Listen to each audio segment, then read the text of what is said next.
rank by necessity of bureaucracy, so that you don't have to be yelled at by grunts. Right. And have some degree of social authority over them, if not official authority. So while you do technically have a rank, probably second lieutenant, you can't really officially use it. Your role is as the council, confidant, and confidential advisor to the squad. Does that mean he outranks me?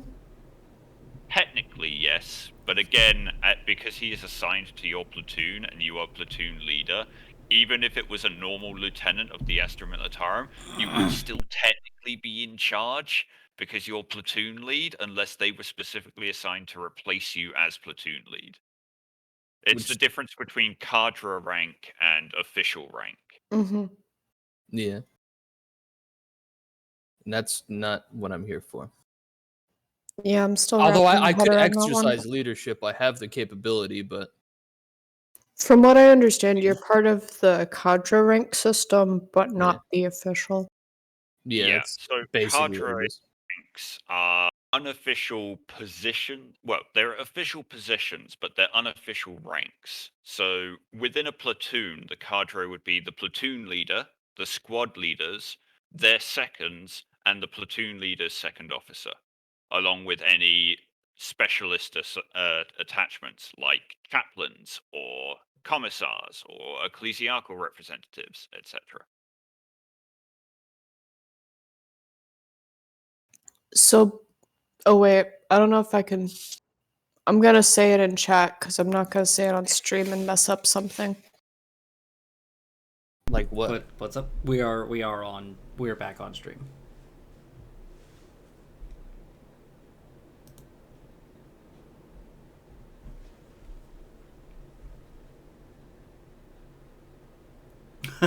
Because they also don't fit into the hierarchy. Yes. Technically. Yeah. But yeah. Returning to Flux as they clamber off the Taurox. Weird question. Would it be unreasonable to say I have a light in my staff? Nah.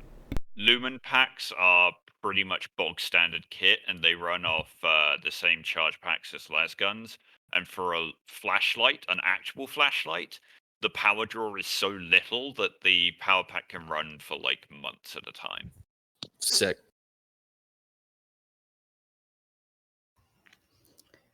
Right. I will take Fire Team 1. Frampt, if you don't mind grabbing Fire Team 2 and covering us. Frampt nods, climbs out of the turret hatch, down onto the ground, then glances around. Which is Fire Team 2? Fire Team 2 will be Brackle, Feely, Newbell, and Bullard.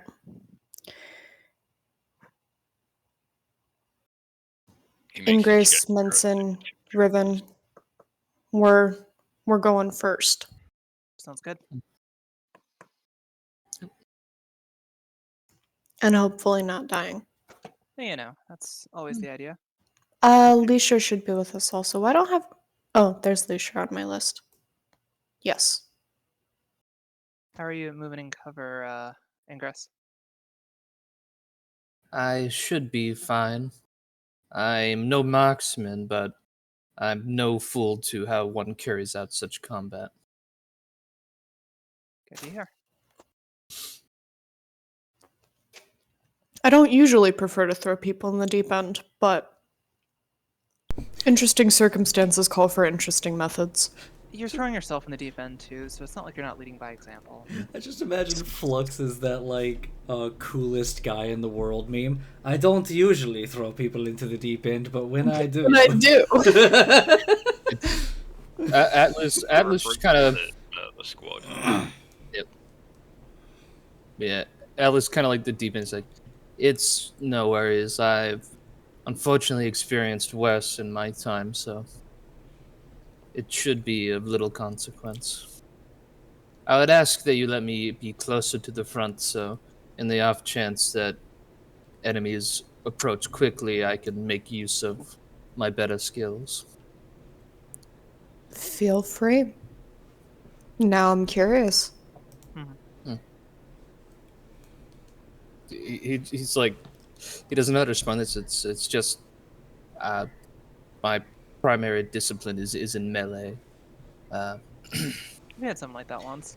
He put a lot of points into hits things with swords. Yeah. Can you shoot though? I know how to point the gun and pull the trigger. Great. I've been informed my stance is too rigid to hit anything other than a farm, but I suppose that suffices. Well, if we need to go and massacre the village, then we'll definitely call you in for that. I would See, that's really just hope when we that put not you to in the happen. tank. I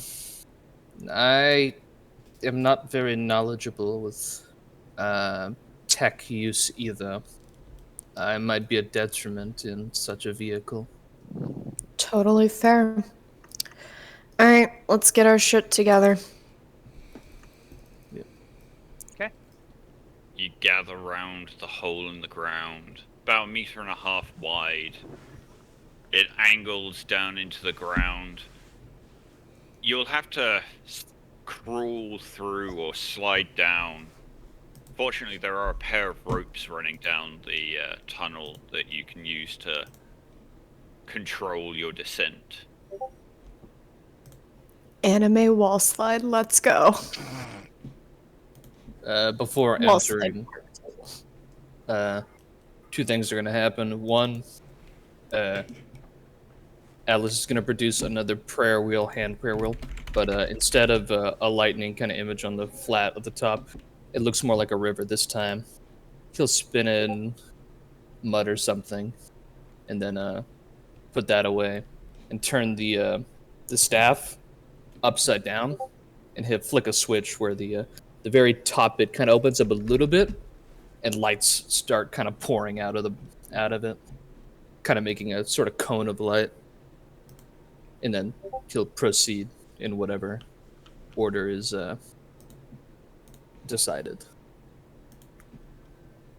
Well, in true lead by example format, Flux will follow, though with the Camilla line and being stealthy.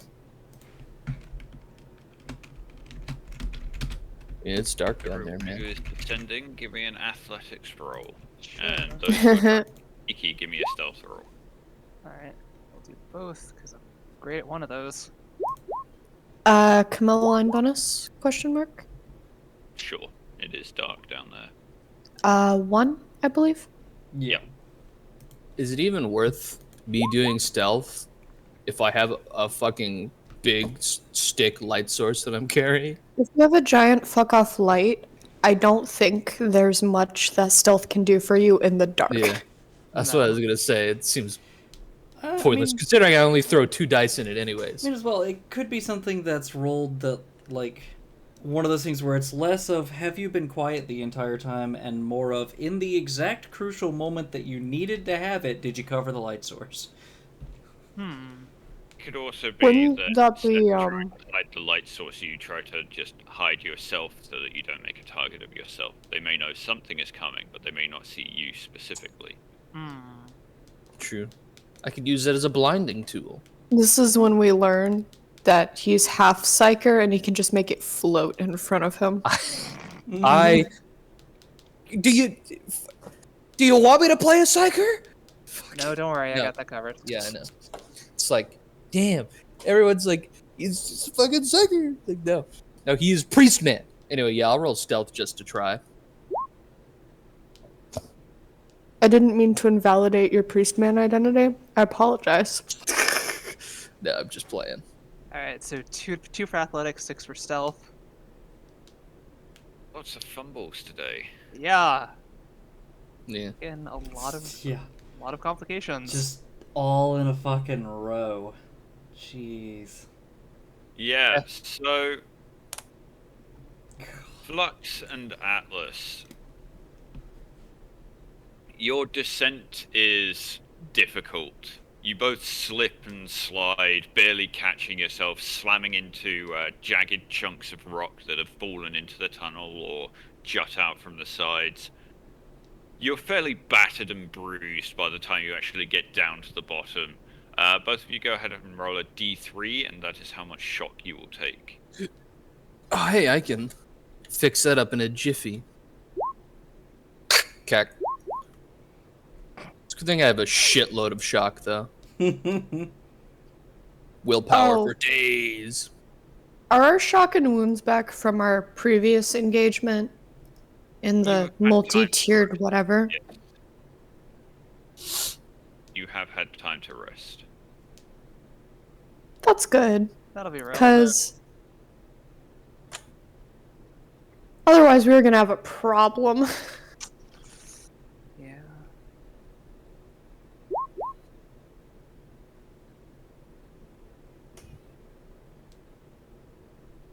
All right.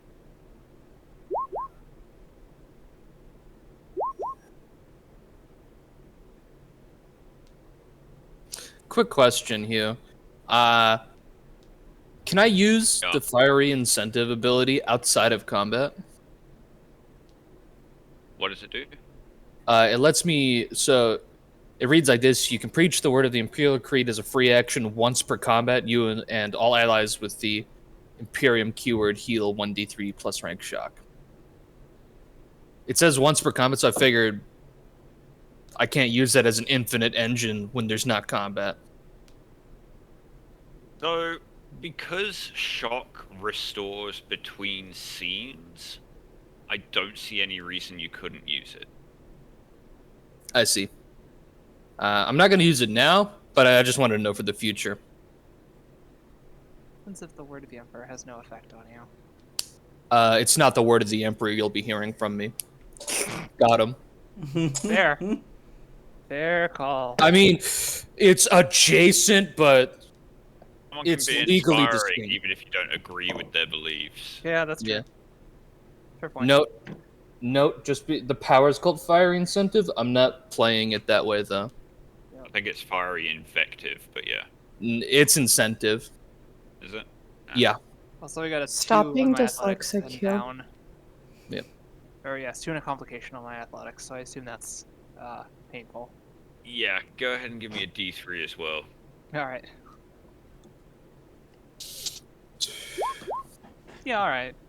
Alright, you take 3 shock. Ow. The We three also of you need kind knee of pads. tumble out. The 3 of you tumble out of the end of the tunnel, about 10 feet off the ground. It's a good thing you're holding on to ropes, otherwise you would have dropped.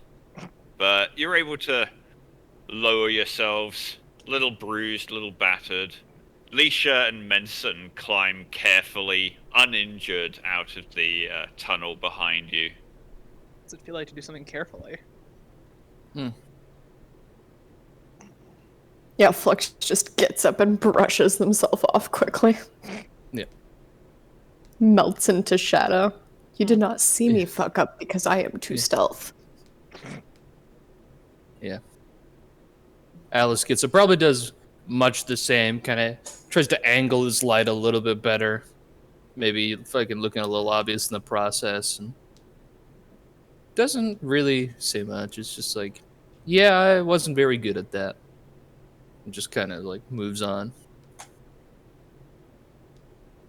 It's not difficult to find the pod. You can see the path it smashed through the stalagmites and stalactites, and the servo skull is still floating forlornly beside it with its looming lights on. What are you doing down here? I told you to go back up. It's another one. It beeps, floating. I'm gonna screech at it. Go What are back you up! screeching at it? I told you to go back up. Yeah. Gives another beep, then begins floating back up the tunnel. Dumb idiot skull. Alright, Damn so kids. But yeah, the pod laid out before you. Clearly big enough for an average-sized human to occupy, but only just. Is it The like crash couch is heavily padded, and you can see a harness unclipped lying across it. here's a question. Is the room particularly warm? No, it's fairly chilly down here. Okay. I'm gonna rummage and see if I can find any kind of memory storage devices on this, either for the trajectory it came from, any kind of serial numbers I can find, anything like Go that. ahead and give me a tech roll. I would like to assist if possible. Sure, I'll allow Yes. that. Thank you. I think I Point of necessarily need glory it. from Flux. Nice. What kind of role would it be to kind of like observe the area and see, like, what kind of stuff did people do in here, like before they left Call or that an whatever? investigation or an awareness check. Yeah, awareness would be good. It's better. I'm trying to figure out how in my head I could make it be insight, but it doesn't work. It's not there. But hey, that's good either way. What I got. Yeah, point of glory and 5 successes, not bad. Yee. That is So, good. Flux and Riven, you set Yeah. about the escape pod, looking it over, trying to dismantle sections, trying to work out how it functions, where anything useful could be. Flux, it doesn't take you long to find the only kind of data storage you can find on this thing, hooked up to into a self-contained unit mounted at the foot of the pod. It's very heavily reinforced, a chunky black box with a single red light blinking on it. Time to upload my consciousness. You're pretty confident this is supposed to be the emergency beacon for the pod, but it seems to be deactivated for some reason. Huh. Fun.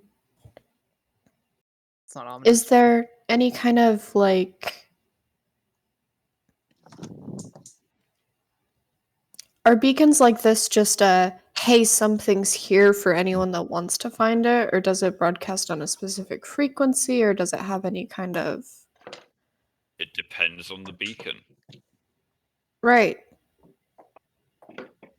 That's like asking, Well, I figure since I'm elbows deep in it and attempting to plug into it, you could give me a something. it's a self-contained system in a reinforced crash-proof box. If you want to get into it, you're going to have to get a plasma torch. Why don't we just take it with us for now? Yeah. Yeah. Have to cut it out first. Oh, that's a good question. Is it? You said it was like reinforced, right? The box itself is reinforced, but it's a self-contained unit. The only thing holding it in the pod is a couple of metal brackets that are screwed in place, and a few cables that hook up to a set of ports on one side. Uh, Yeah, we can grab the whole box and bring it with us. yeah. Worst case scenario, if we need to barter later on. I'm not gonna barter away a box of valuable information. Eh, I'm just saying, if we need it, it's an option. Okay. I mean, when we already have the information, no reason to keep it around after that point. I mean, at that point, it should be deleted. Like, give it to command. Mm. And You could always give the information to command and neglect the device. Ultimately, Either way, what we should difference does probably it keep make? going in.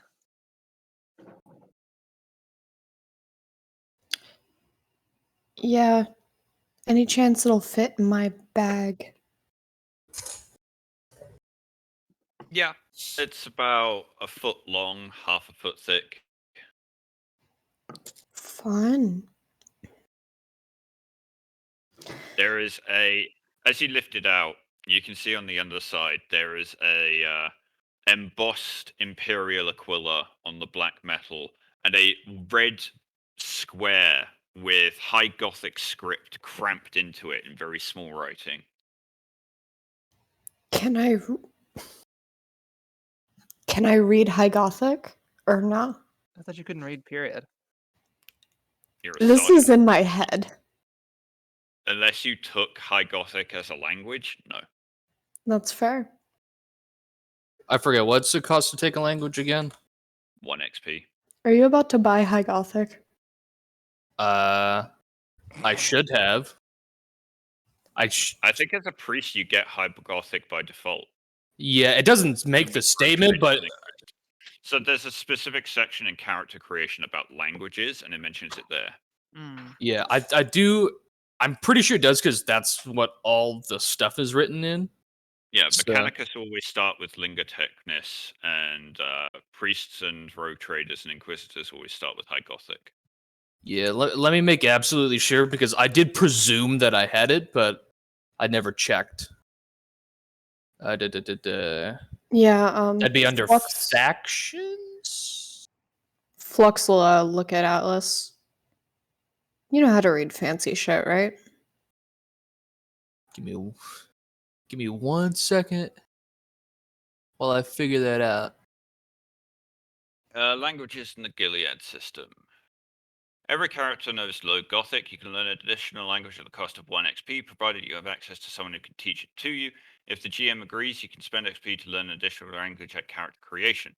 You receive a free language at character creation if you have the appropriate keyword. For example, High Gothic keywords are Astartes, Mechanicus, and Ministorum. You Oh. will remember Ministorum. There you go, Deb. Thank We you. also have Mechanicus. Yeah. Yeah. So, Which means Riven also knows it. Yep. but yeah, Atlas You were being interested, so called go for over. it. Yeah, Atlas being called over would come Yeah, on. no, you do it. But yeah, that's what I'm doing. See, yes. Can you read this out for me? Yeah, he'll kind of kneel, get a closer look at it, see what it is. Maybe shine the light a little bit so it's easier to read. Yeah. A string of text on a little red sticker reads, tampering with this device is a breach of Lex Imperialis and will be punished by the Arbites.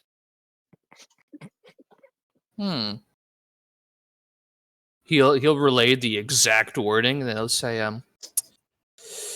seeing as this threatens the Arbites, it's fairly important, whatever it is. Riven audibly snorts. Atlas, have you ever seen a cogitator? Yes, plenty. Like out of the box. Like, you ever Yes. see someone put together a cogitator? I've had to put one together for training, although I do not retain this information.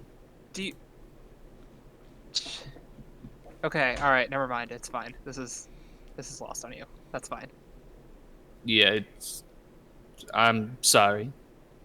It's fine. It's fine. Don't worry. It was a bad joke. I think we could probably take this box and keep going on. Yeah, I'll put that in my bag. Yes, I don't believe the Arbites has greater authority over military police, so I wouldn't worry too much. Yeah. Let's keep looking around and see if we can find anything else interesting. What did I get for my awareness here? Yeah. So, after you translate for Flux, you have a look around the area. You can see a couple of lumen pylons, portable ones with their own power packs, though they appear to have run out of power at this point. And you can see a couple of tools. There's a pry bar lying on the ground. Looks like someone might have attempted to access some of the internal components of the pod. But the thing that catches your eye is a splatter of 5 drops of blood on one side of the the pod. Yeah. He kind of gets a look at it. He'll shine the light over it real quick. Is it particularly dark? It does seem quite dark and dried. Alice will kind of just gently point and say, someone here was injured, bleeding, but not quite too much. It's old, dried. Does it seem to go in a particular direction? Or is it Hard too to say, small? just 5 drops. Yeah. What level of like splash is it? Like that or smaller? It's a fairly small cluster, and the drops are all roughly circular, as though they fell straight down. So like someone getting out of a pod with bleeding. Yeah. Are They there any, stopped. Are there any like any obvious directions we can head, or are there any caves that like we can head out from this cavern? No, the cavern itself is pitch black. It's hard to see. From the light of Atlas's staff, you can see that to the left of the pod, the cavern closes off quite rapidly into a dead end. But to the right, it seems to descend, and the ceiling lowers until it's like a narrow gap, maybe 5 or 6 feet wide, but only a foot or two high. Cool, I hate this. Real quick, Alice has a real question around. Would anyone happen to have a vial of any kind? Well, yes and no. Give me 1 sec to take photos of stuff before we move it around, and then Riven, I want you to find a way to take samples of whatever Alice has found. Sure. I can figure something out. You're the current Medicae on duty. No pressure. Good to hear. What I can tell, just getting a scraping should do enough. Get it closed off and sealed, and that should suffice. Yeah, Flux will do a walk around and snap some photos. I'll probably go over to where Atlas is and figure out what he's talking about. Yeah, he'll make sure the light is shown where it's pretty obvious where the stuff is. Oh, that's blood. That's a good sign. Indeed.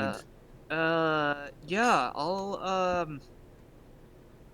I probably have a spare vial around. I already have 1 vial full of blood. I assume that, yeah, alright. Flux will pass by as they're taking photos and get one of the blood before they start scraping stuff. Atlas Is it the looking right at color blood? I was gonna ask that It too. is red.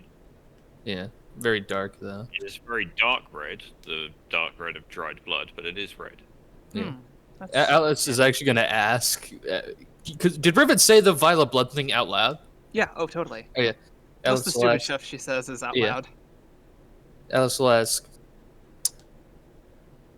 Could I inquire as to why you possess a vial of blood? I mean, doesn't everybody? No, in all seriousness, I got it from, I got it from our friend upstairs. I wanted to make sure that I had a sample while I was cleaning up the body.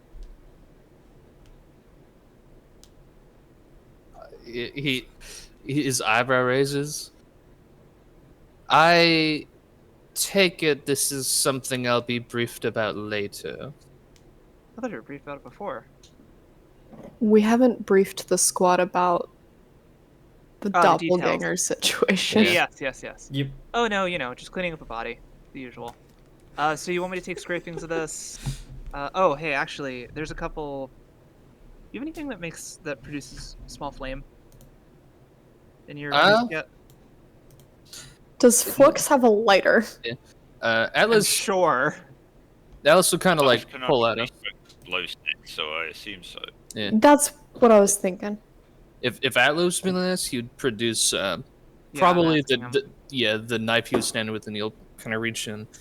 Hmm, you'll pull out kind of a seemingly metalish looking rock. Say it. I was not given the standard inflammatory tools, but I do have some keepsakes from home, which should suffice.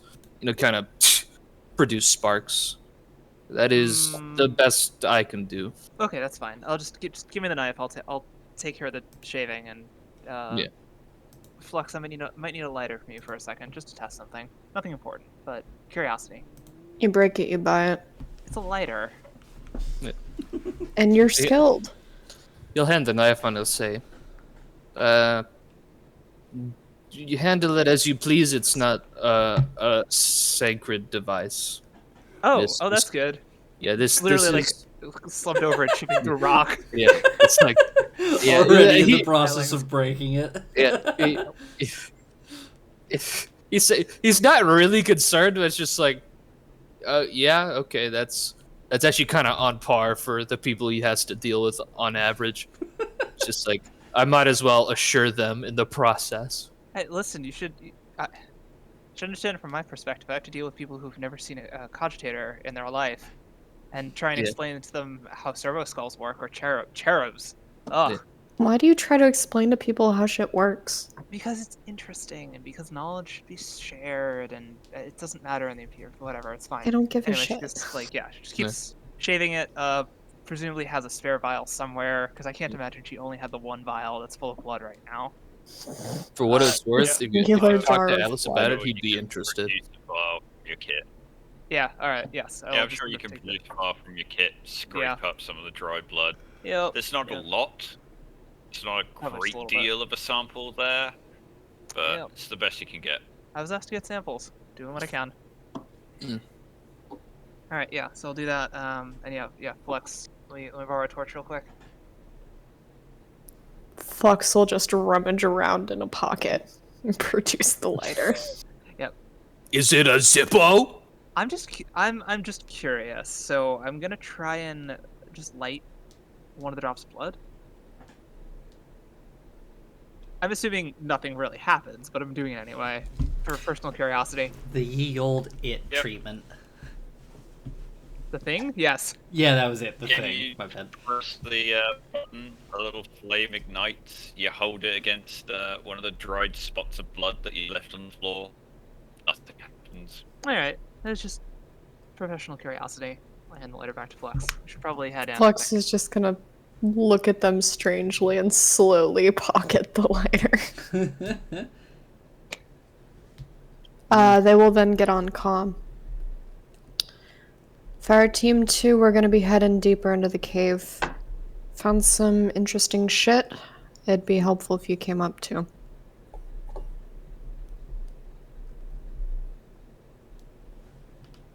Major, I will bring the rest of the troops down to you. Might want to leave Feely or... We have Lucia with us. He has Feely. Might want to leave Feely to watch the car. There's a pause, and you hear Framp's voice again. I will keep Feely and Brackle on guard, just in case. Appreciated. Look, it was Yeah. a story from Agiltron with some holovid that he saw 1,000 years ago or whatever. I don't know. I figured it was worth a test. Whatever. Atlas will say, in certain parts of the sector, that's actually standard procedure when testing odd samples. Exactly There's- what was the fire supposed to make happen? Well, No- I figured if the blood was a living organism, it might screech at us or start congealing or causing a giant volcano of flesh. Mm. You know, the standard stuff. Did you take one of Agral's cigars? Please. His stories are bad enough. I just happen to listen when he talks because he wouldn't ever stop talking at me, and eventually I made the mistake of asking him about one of his holovids. I don't know. Look, there's a cave. Let's just go. I wish I had spoke Wolf to this rounds for one a a little moment. bit more. The tribe said, I think I've seen that vid. It's not bad. Really? Tell me about it later. I imagine it was largely embellished. All right. It gives you a nod. That's good. All right. Onward and downward. Downward, yeah. It's time to monopolize the ancient entertainment market. Yeah, do feudal worlds have like 21st century holovids? Is that how that works? It's like those- Unfortunately, they're actually medieval. Yeah, I almost imagine it's like that episode of Blackadder where it's World War One. They're in the trenches and they like send somebody to play Charlie Chaplin films, but it's a feudal world instead of a World War One trench. I mean, that applies to most of the Imperium, so Yeah. not far What? off. Yeah, that's fair. What's the cutoff for a feudal world? Pre-industrial. Okay. So technically, black powder weapons would still count as feudal world. Like, feudal worlds don't necessarily even follow a feudalistic government structure. That's what I was gonna ask. Is if Yeah. it follows a feudal structure, wouldn't that just regardless be a feudal world? Yeah, it refers to Yeah, It's more of a tech technical- period. body case Yeah, definitions are a little bit weird. Yeah, but anything from Bronze Age to industrial would be considered a feudal world. I just- Anything pre-Bronze Age would be considered a feral world. I just love that, like, the feral worlds I kind of get, because feral worlds also tend to be exceedingly dangerous and hard to kind of get tech down to. Whereas feudal worlds, it's like, why have they not been raised up yet? Well, mainly because either the Imperium has only recently discovered them and they're still in the backlog for receiving Imperial resources, or because the feudal society functions so well for the purposes the Imperium wants, like raw mineral extraction, that they see no reason to change it. Or it'll be something like Jagatai Khan's home world, where it remains a feudal world mostly because Jagatai Khan was like, no, we raise the best warriors this way. Yeah, exactly. Plenty of Space Marine legions recruit from feral and feudal worlds because they're such hard places to live. Yep. If I remember, the Black Templar recruit almost exclusively from death worlds, because that's mostly where they hit. So because Flux is from a steampunk thing, does that mean their Forge world is just barely post-feudal world status? I mean, a Forge world is just a planet devoted to industrialized tasks. It doesn't specify what level of technological industrialization is involved. So if I find a planet Like, it with could like be giant arc furnaces producing huge billets of plasteel the size of Titans, or it could be a planet-wide 18th and 1800s London. what if it's like a Leonardo da Vinci like mega pulley system situation?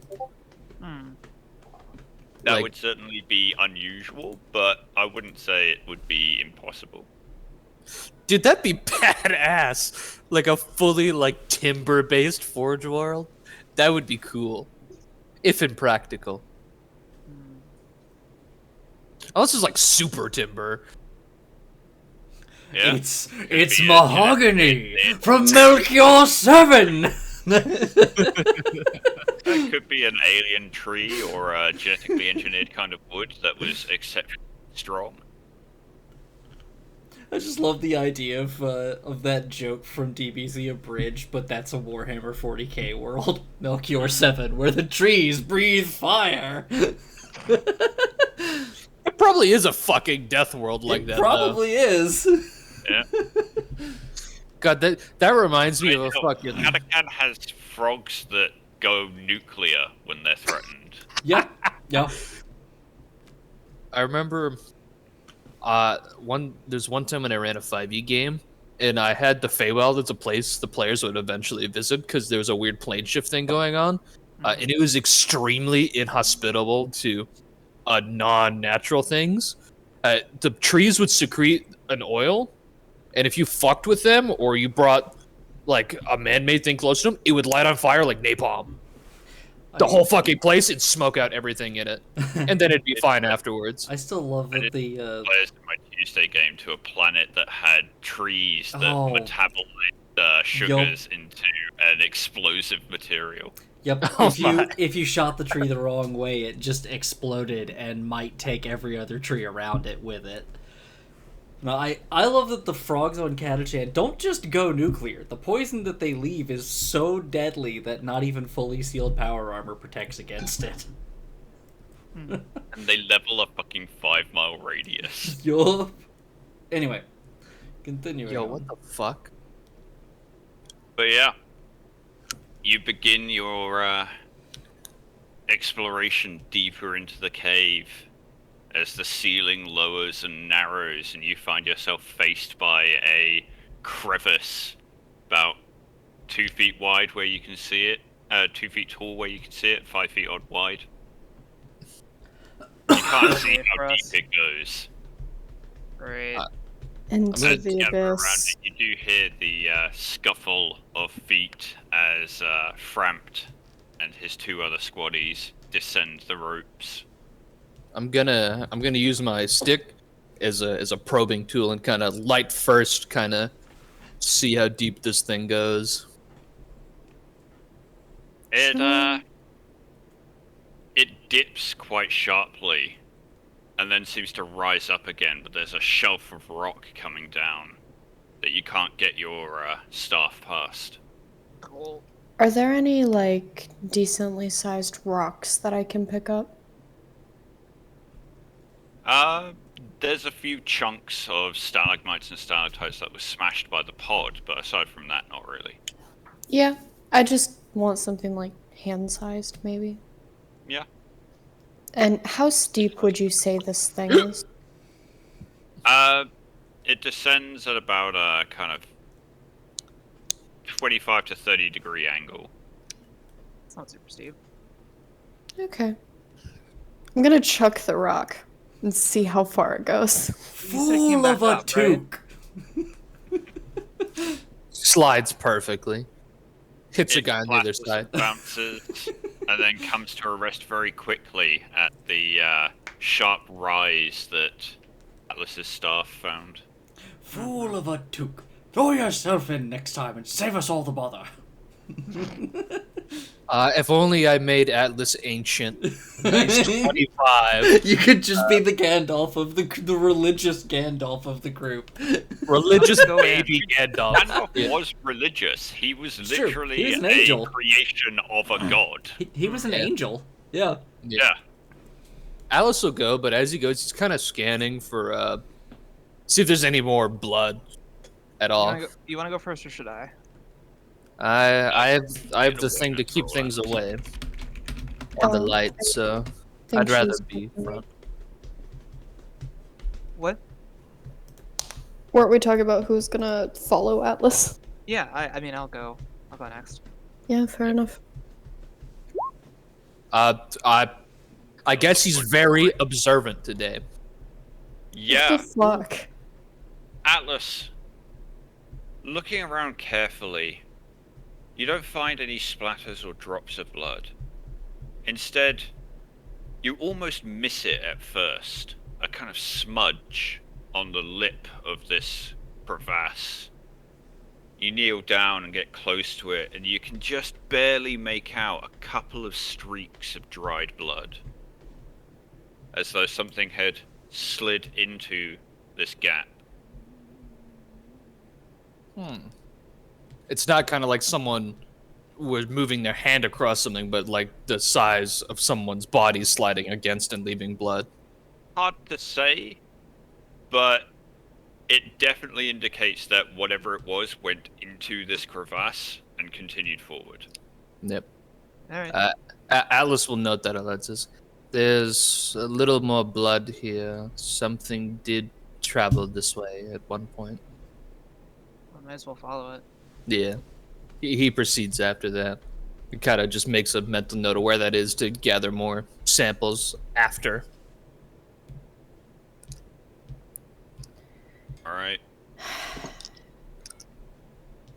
Now, I'm going to ask you guys a question, and I expect you to answer honestly from the perspective I of your hate you. characters and not metagame this shit.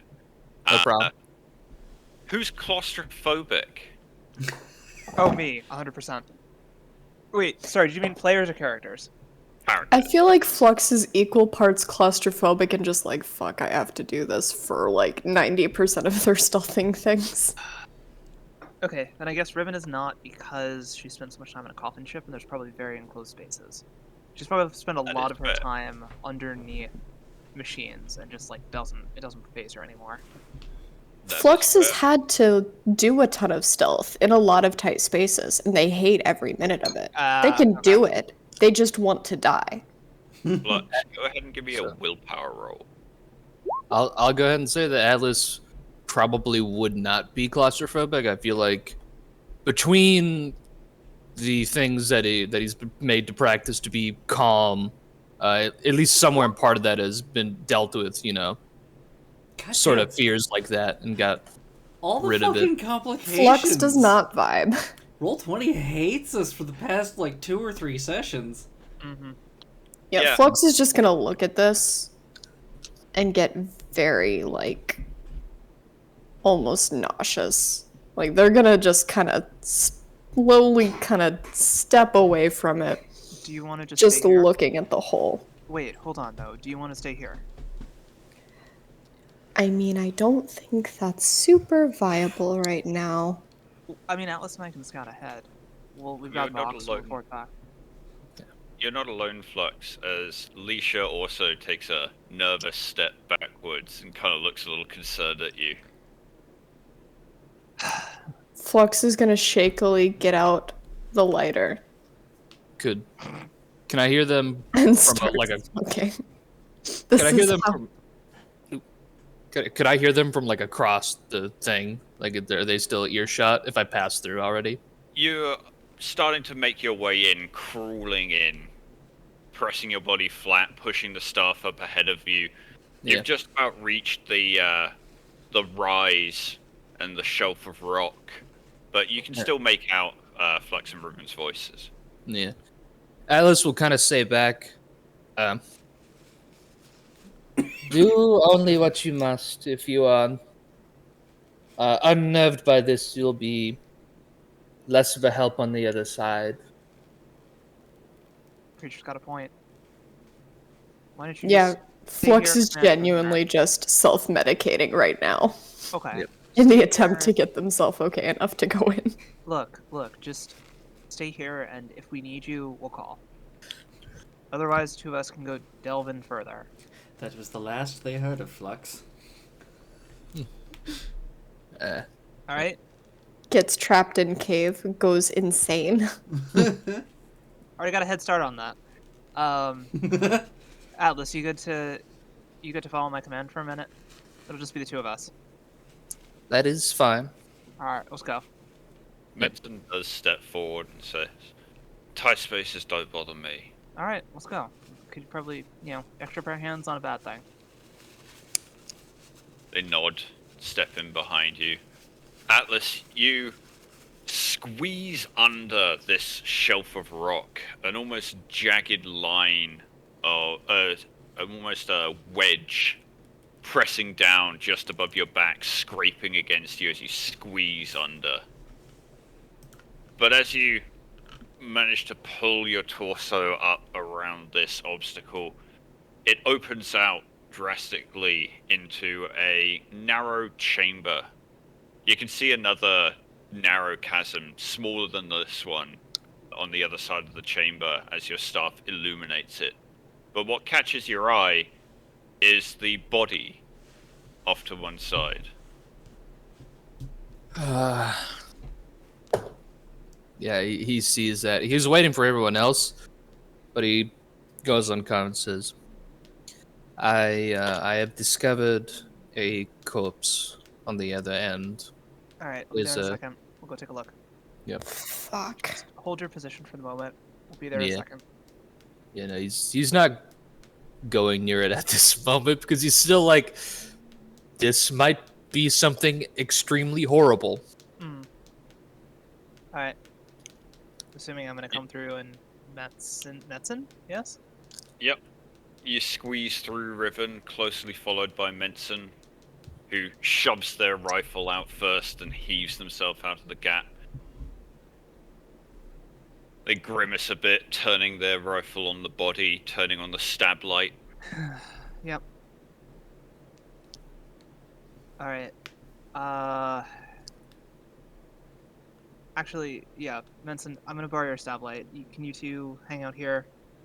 I feel like if I've got rank at the moment, I don't want to expose you two to anything that I'm not okay with doing myself. Menson nods. I'll cover you from here. Thanks. Detaches the stab light and hands it over. If I start to really freak out, can you just tackle me before you shoot me? I am Menson capable of glances this. at Atlas, holds Just- up their Yeah. rifle and kind of shrugs. I'll go with you at the moment I'm better at up close engagements. I'll watch your back, and if you are disturbed enough, I'll subdue you as you have requested. It's good to not have to explain that to anyone. That's great. Yeah. All right. I'll go take the stab light and go take a look. Yeah. As you So they approach, announced it on comm, correct? yes, Flux is just gonna sigh heavily to themselves and try and like get themselves able to move enough to get in there. go ahead and give me another willpower roll.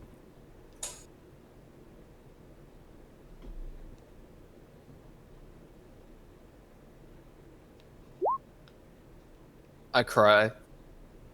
Fuck it, I'm gonna re-roll that one because we need pictures. Dice gods say no. You C'est la vie. really don't want to do this. But considering you don't have a complication, I will allow you to at the expenditure of shock.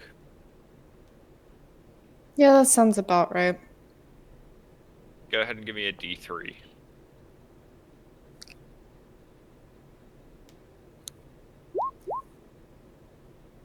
Alright, you got lucky.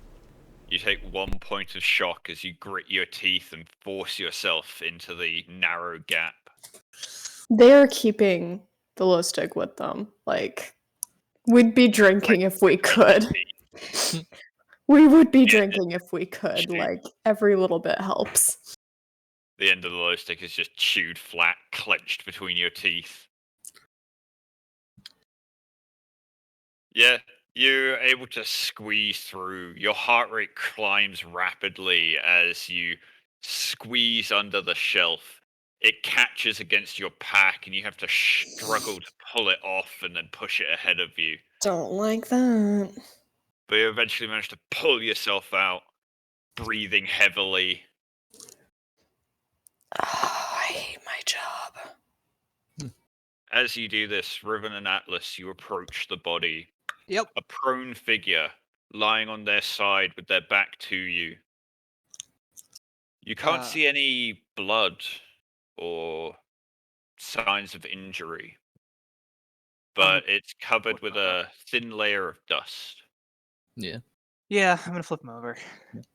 Atlas kind of like as you go, will kind of offer the staff to. Do you wish to? All right, if that's all right.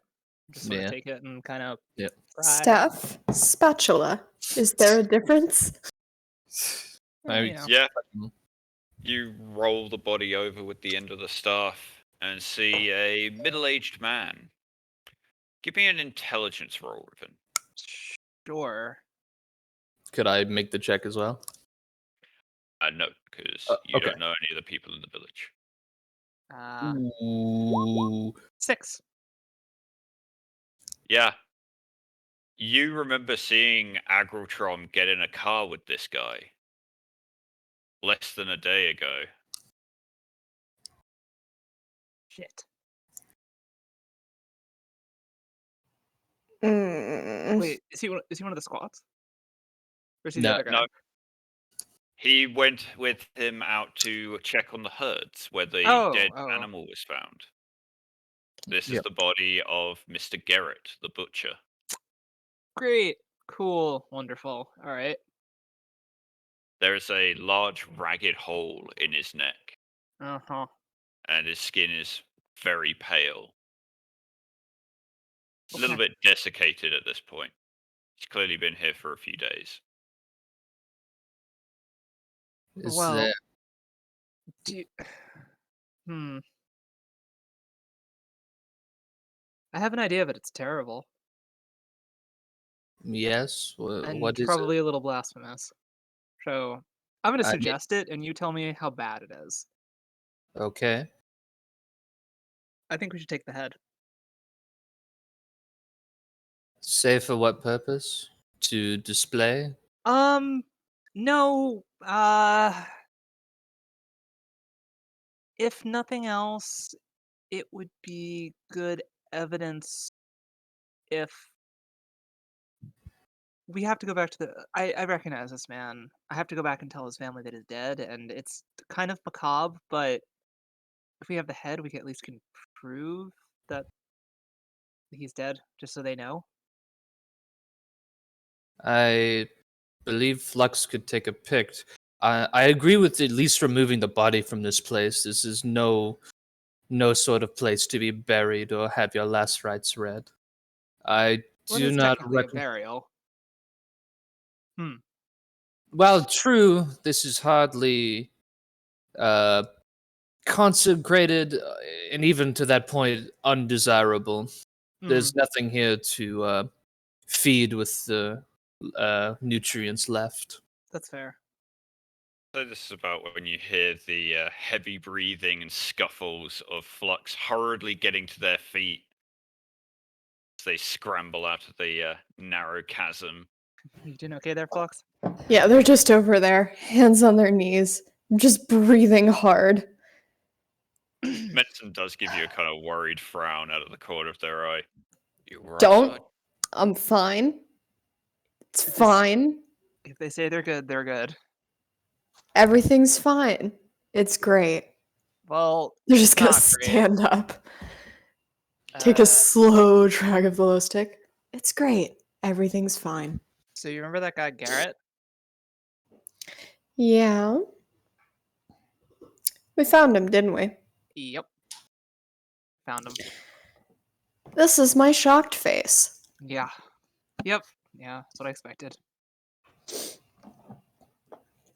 Alice is maybe for the slightest moment, like, has a brief look of concern, like, that's a little too casual for the circumstance, but I mean, I guess these people are jaded. Yes, these people are very, very, very jaded. Yeah. The two of us, especially, are very He- jaded. He's more surprised, I don't know how to explain this. He's not surprised that you're jaded. He's surprised that you're at the same point he might be if he wasn't as respectful to the dead. Look, But just but he doesn't. He never. None of this he says out loud. Atlas, just Yeah. from what I've learned, where I came from, when somebody died, you ground with the body and used it to feed the crops, or if it was a sickness, you just space them. So, you know, I'm not. That's why I'm deferring to you on funerary rites. It doesn't really mean a whole lot to me, but I imagine it matters to some people. So, It changes Um, per planet, but yes, I understand these uses. Funerary rites aside, yeah. Yes, it seems this like there's something pressing about this particular man being dead. I want to take this body out here. And I want to take this body out here covered so that as few people know his identity as possible. I don't. Real And I quick side don't question. want it to leave the Taurox. I want to see if Garrett shows up. I mean, that's fair, but We'll give the body back when we finish our investigation. sure. But Yeah. how are we gonna Uh, get the body out? Someone got it in. It'll just be difficult. Pulling. I could use the staff to drag it if I must. All right, if that works. And But there's also the problem of that other cavern. Yeah. does I'm it willing look? to go ahead, but Does you said it was smaller? Does it look like even person fittable at all? If you weren't carrying any gear, you might be able to squeeze through. I'm gonna veto that. okay, that's Yeah. fair. Uh, We've got enough information here. We could. yeah. Sorry, what do you think? What do you think, Atlas? Well, I have a question. You imply that despite this man's death, he will show up. Is there? It's complicated. We'll tell you on the way back.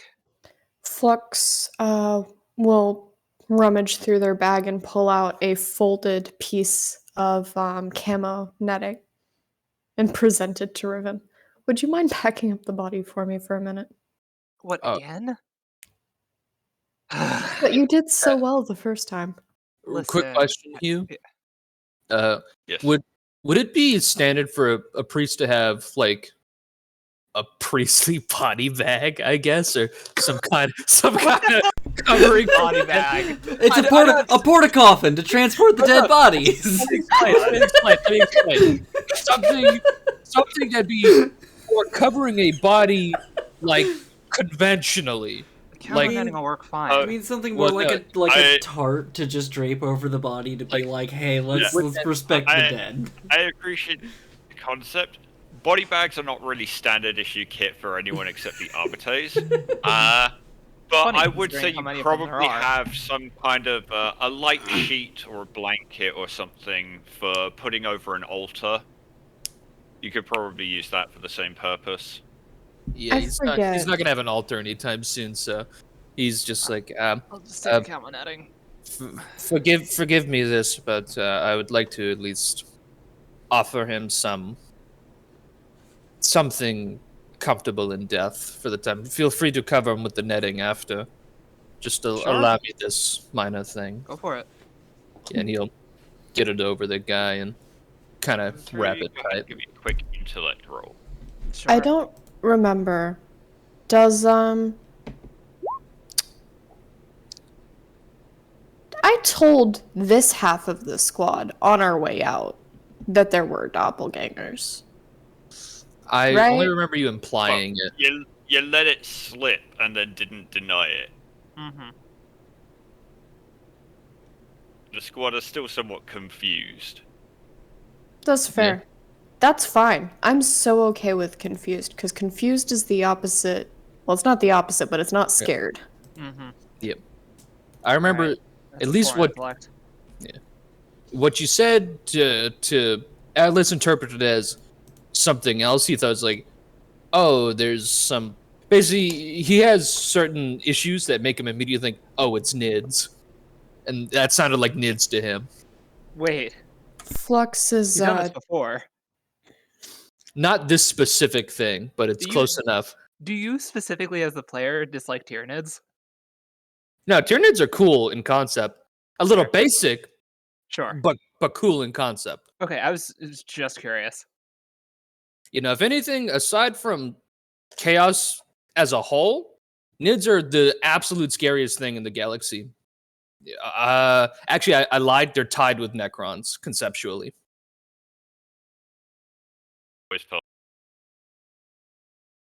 in terms of like a straight up fight against other races, the Nids are the scariest thing out there because there's suggestions that indicate they've eaten the rest of the universe already. Yeah. There's also like, even when you get to where you're fighting the squishiest Tyranid around, there's several hundred of them compared to each one of us. Not to mention, they don't even have to kill you. Some of them can just, get a little hit on you, and then you're basically fucked. Yeah. In a matter of a day, a week, depends. They evolve in days to fight every single threat they ever find.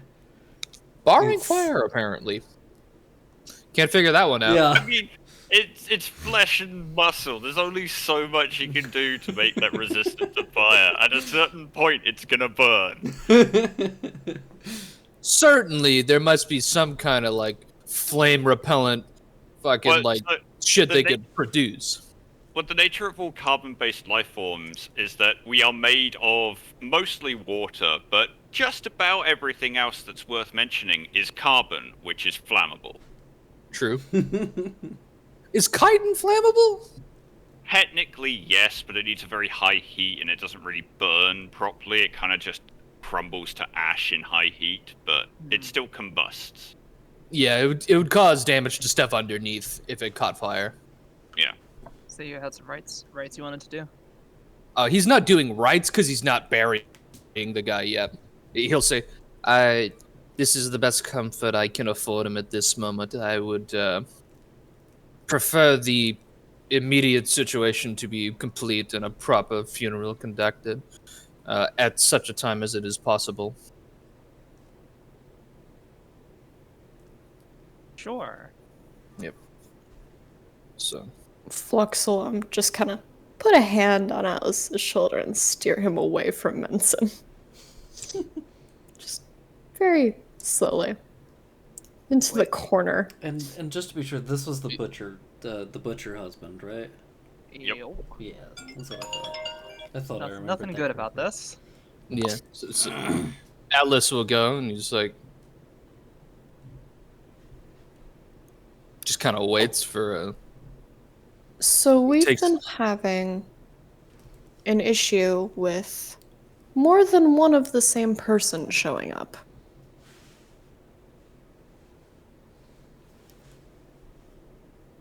to what extent are they similar?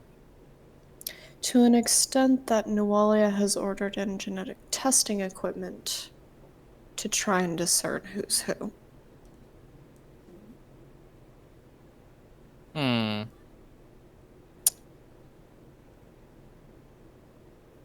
Hold on. I'm gonna. Would it be a scholar roll to see if I can think of anything similar? Sure. Because, like, I know his immediate thing is, oh, Gene Stealers, but I don't think they get that close. No, gene stealers don't tend to imitate the same people. They tend to just try to look human.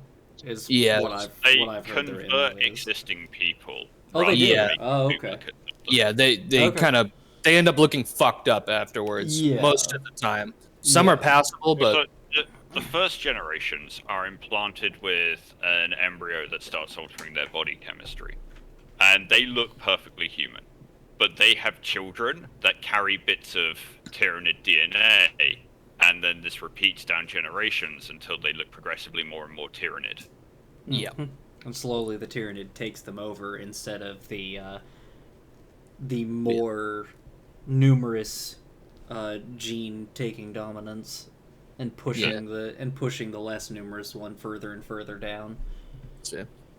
So once you note that, actually, Flex, you'll actually seem almost slightly relieved in some ways. It's like, okay, it's not what I thought it was. That's good. Yeah. But again, he doesn't say that out loud. He just looks that way. You haven't heard of anything quite like this before. You've heard tales of criminal enterprises where they used surgery to look like another person, but this doesn't sound like that. You've heard in your time as a chaplain the confessions of many sinners, and many strange tales. The only one that really occurs to you is a myth about an alien species that drinks the blood of victims and then becomes them. Yeah. I don't know that number. Sorry.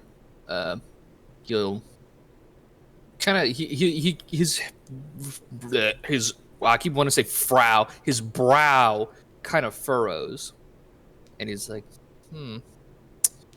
I can at least confirm to you that this is not a planetary level threat. I thought it was something else initially when you described it. The closest thing I have even heard to something like this is of a mythological creature, consumes blood, takes on the appearance of whatever it took the blood of. That thing have a name? I, I, I was either never told or it wasn't so significant enough to make an impression. Hmm. All right. All right, I gotta wrap a Well, body then. If you're. Yeah. All right. Yeah. Roll, roll, roll. Hey, it's already got Right. sheets, so at least it's cleanly.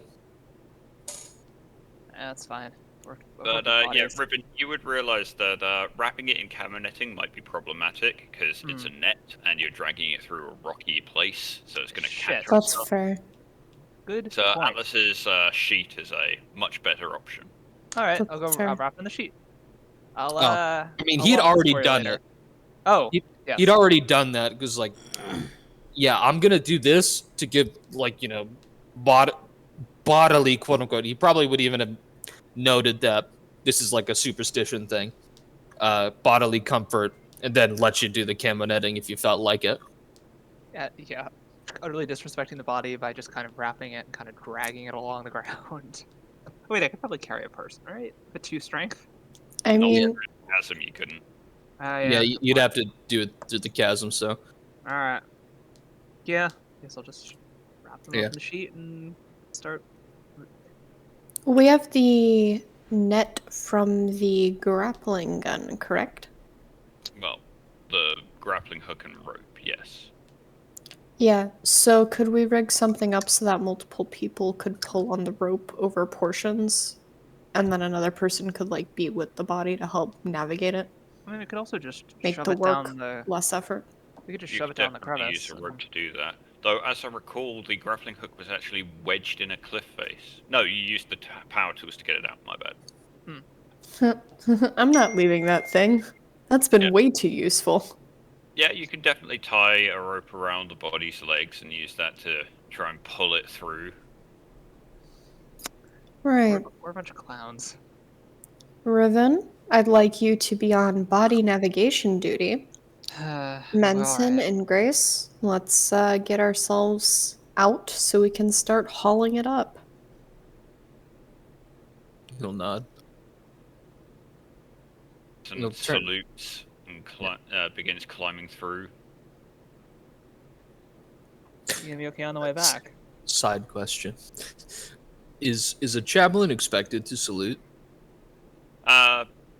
Sort of. You're expected to show respect to your superiors, but saluting isn't a strict requirement. Okay, just noted for future reference because he probably would have. He probably would actually stand for a second after, and I'd be like, "What is good of my role for this?" And he'd probably give as good a salute as he is trained to do in return. Oh, Alright, Flux, go ahead and give me another D3 roll as you muster up the courage to push yourself through this gap can again. I not try Wait. another willpower roll? Wait, could Go I on. actually help, real quick? If you want to try and assist. Yeah, what do you wanna do? he'll do. He'll go up to Fleck and say, "I have something which might help you. I don't know if you're particularly inclined towards the faith, but he'll reach in his pocket. He'll pull out one of those prayer wheels he had and hand it over to you and say, spin this a couple times and psych yourself up. It should at least help you feel better about the situation." Flux is just gonna take it suspiciously. And give me a. I want to say. That would be persuasion. Not leadership? I He's mean, a priest, so he's more appealing to his own charisma than to his authority. yeah, and he's not like. If I could have framed this to be about religious authority, but he purposefully didn't. But I'm good at persuasion anyway.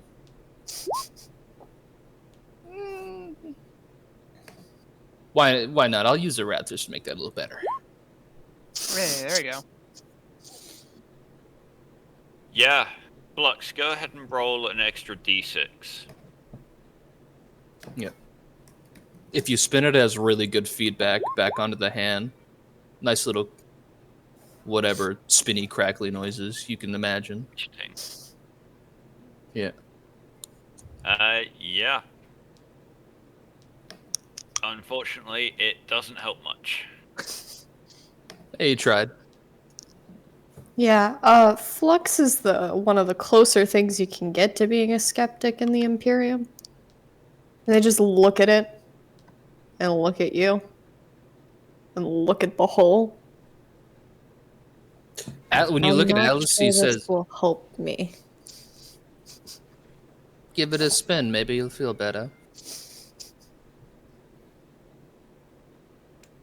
Yeah, they will follow instructions, just eyebrows raised. Like, okay, I'm wasting my time with this now. Got a So satisfying weird. weight to it. Yeah. You give it a solid spin. You can feel the balance of the bearings. Did you just hand me a fidget spinner? It's Give it a spin, meant- Flux. so. No, this that- actually would fit Flux very well. I So feel like it's this would not a- help their morale. It's not a fidget spinner, but effectively what it is. Have you seen one of those Tibetan prayer wheels? They're kind of like a cylinder on a thing that you can spin it on, and inscribed on it is a prayer or some kind of statement or mantra. And by spinning it, you are considered in a cultural way to be saying that prayer or mantra many, many, many times at once. In theory, you're Interesting. supposed to be Yeah. doing so in your head. Yeah, The as well. spinning is a physical action to focus the mind on a meditative behavior. Oh yeah, there's an In image the like same that. way that counting rosary beads is for Catholics. Yeah. And Satanists. Yes. Yeah. There's satanic rosaries, and I think it's great. There's also ones that pagans have been developing that are like smaller versions of it. Nice. But yeah, you kind of watch and say, well, anything?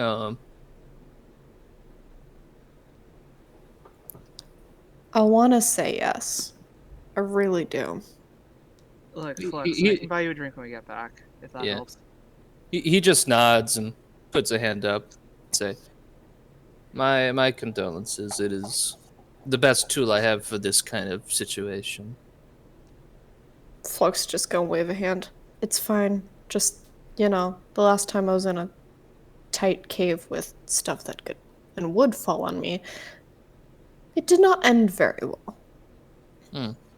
Yeah, but you weren't alone then, and you're not alone now. Indeed. Always remember that we are close, and no matter what the situation is, we'll help you with our very best. I don't reckon with that I could proc what I've deemed wise incentive or inspired blessing. They're slightly different. Inspired blessing is really more of a inspiring statement or prayer at the cost of a faith. Flux, do you feel inspired right now? If you want to spend a faith, I'll allow it. Yeah. That is 1d3 plus double rank, which would be plus 6. Everyone in earshot gets that shock back. Alright. Okay. Yep. And we will return after our break. Yeesh. Sounds good. E. A half-hour bio break, grab a drink, something to eat, go to the bathroom, whatever you need. We will be back. Alright. Sounds good. Dab. Now this is where we learn that on the other side of the crest is the bodies of every other person in the village. Yeah. The entire village is already taken. Yeah, except for the one guy Gotta be honest, Flux is pretty close to being just like, burn it. Just burn it. It's a good thing we have the genetic analyzer then. Yeah. Yeah, the more this happens, like, Flux expected to get here and find this guy's body based off of how the interrogation went. Like, that was just expected, so now they're just like, great. I hate being right. Burn it all. Anyway, I will be back. At least. All right. Yeah, I'm gonna tell you that the story about breaking car windows. When I was a bit younger, I lived in another place in Mississippi. We lived in a big apartment complex, and there was one day when me and my brother went out, and there's this big pile of pebbles, just tiny little rocks that you could pick up, and me and him we were just taking handfuls and throwing them in the air, just Did watching you them. smash someone's car window? We were pelting a car because we liked the sound, but not like it's more like basically making rocks rain down. And eventually, after repeated waves of tiny pebbles, a side window gave out, and we're like, oh! And then we left and never said anything about it to anyone. And nothing ever came of it. Oh my god. Yeah, I can appreciate that. When I was growing up in Spain, when I was like 12, 13 or so, there was a lot on our street that used to be a terraced house, but had been knocked down entirely and was now just an open lot. A family had bought like 5 of the houses on this street and had bought that building to knock it down as a car park for their family. And they were generous enough to allow anyone on the street to use it, so no one really complained. It wasn't an issue. But there Okay. were a lot of cars parked there, but it was still just a dirt lot with like still the rubble of some old foundations and bits of wall. And kids would play in there all the time because it was bordered on 3 sides by like 10 to 20 foot high walls. So if you had a football, you could rebound it off 3 walls with 1 kick, which was great fun for all the kids. And I didn't actually kick the ball this particular instance, but one of them did, and it went straight into the windscreen of a fairly old model car and just got wedged halfway through. And the entire window, like, you know how safety glass goes when it shatters and it just cracks along the whole thing but retains its shape? Yeah. Yeah, just Amazing. that with a football sticking out the fucking windscreen. Beautiful. Absolutely beautiful. So, An when I extra was thing- little in England, my mother was driving home one day, and my mother has a phobia of birds. Long story, she's not a fan of them.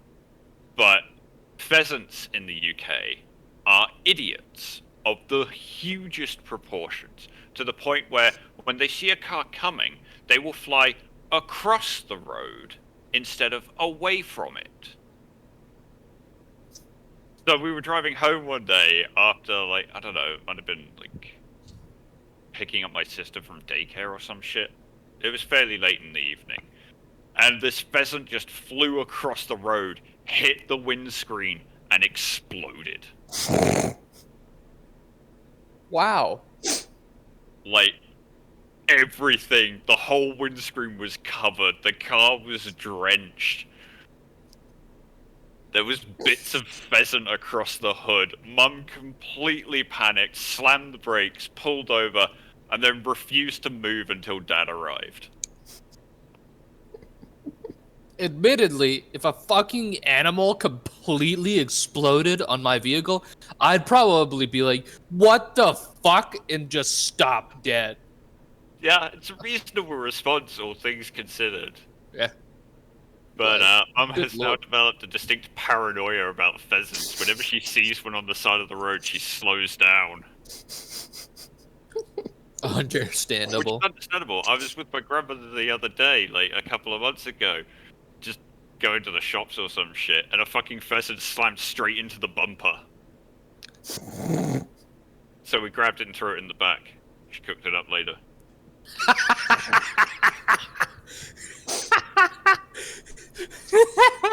Recycle the roadkill.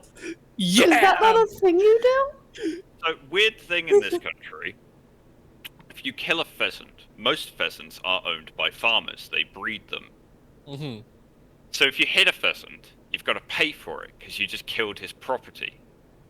But if they don't know you did it and there's no evidence left, you don't have to pay. Understandable. Have a nice day. Hey, whatever works. And you And- get to eat pheasant. And Pheasant. Alex, And it's nice to eat pheasant that isn't full of lead shot. yeah, the fucking what?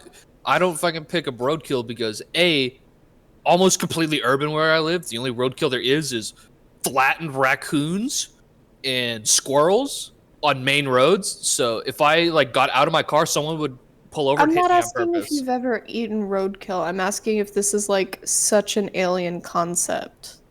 Because Yes. your reaction. Okay. Well, like, So I mean, it's like if you actually like ran an animal over with a fucking wheel, then yeah, we wouldn't salvage that.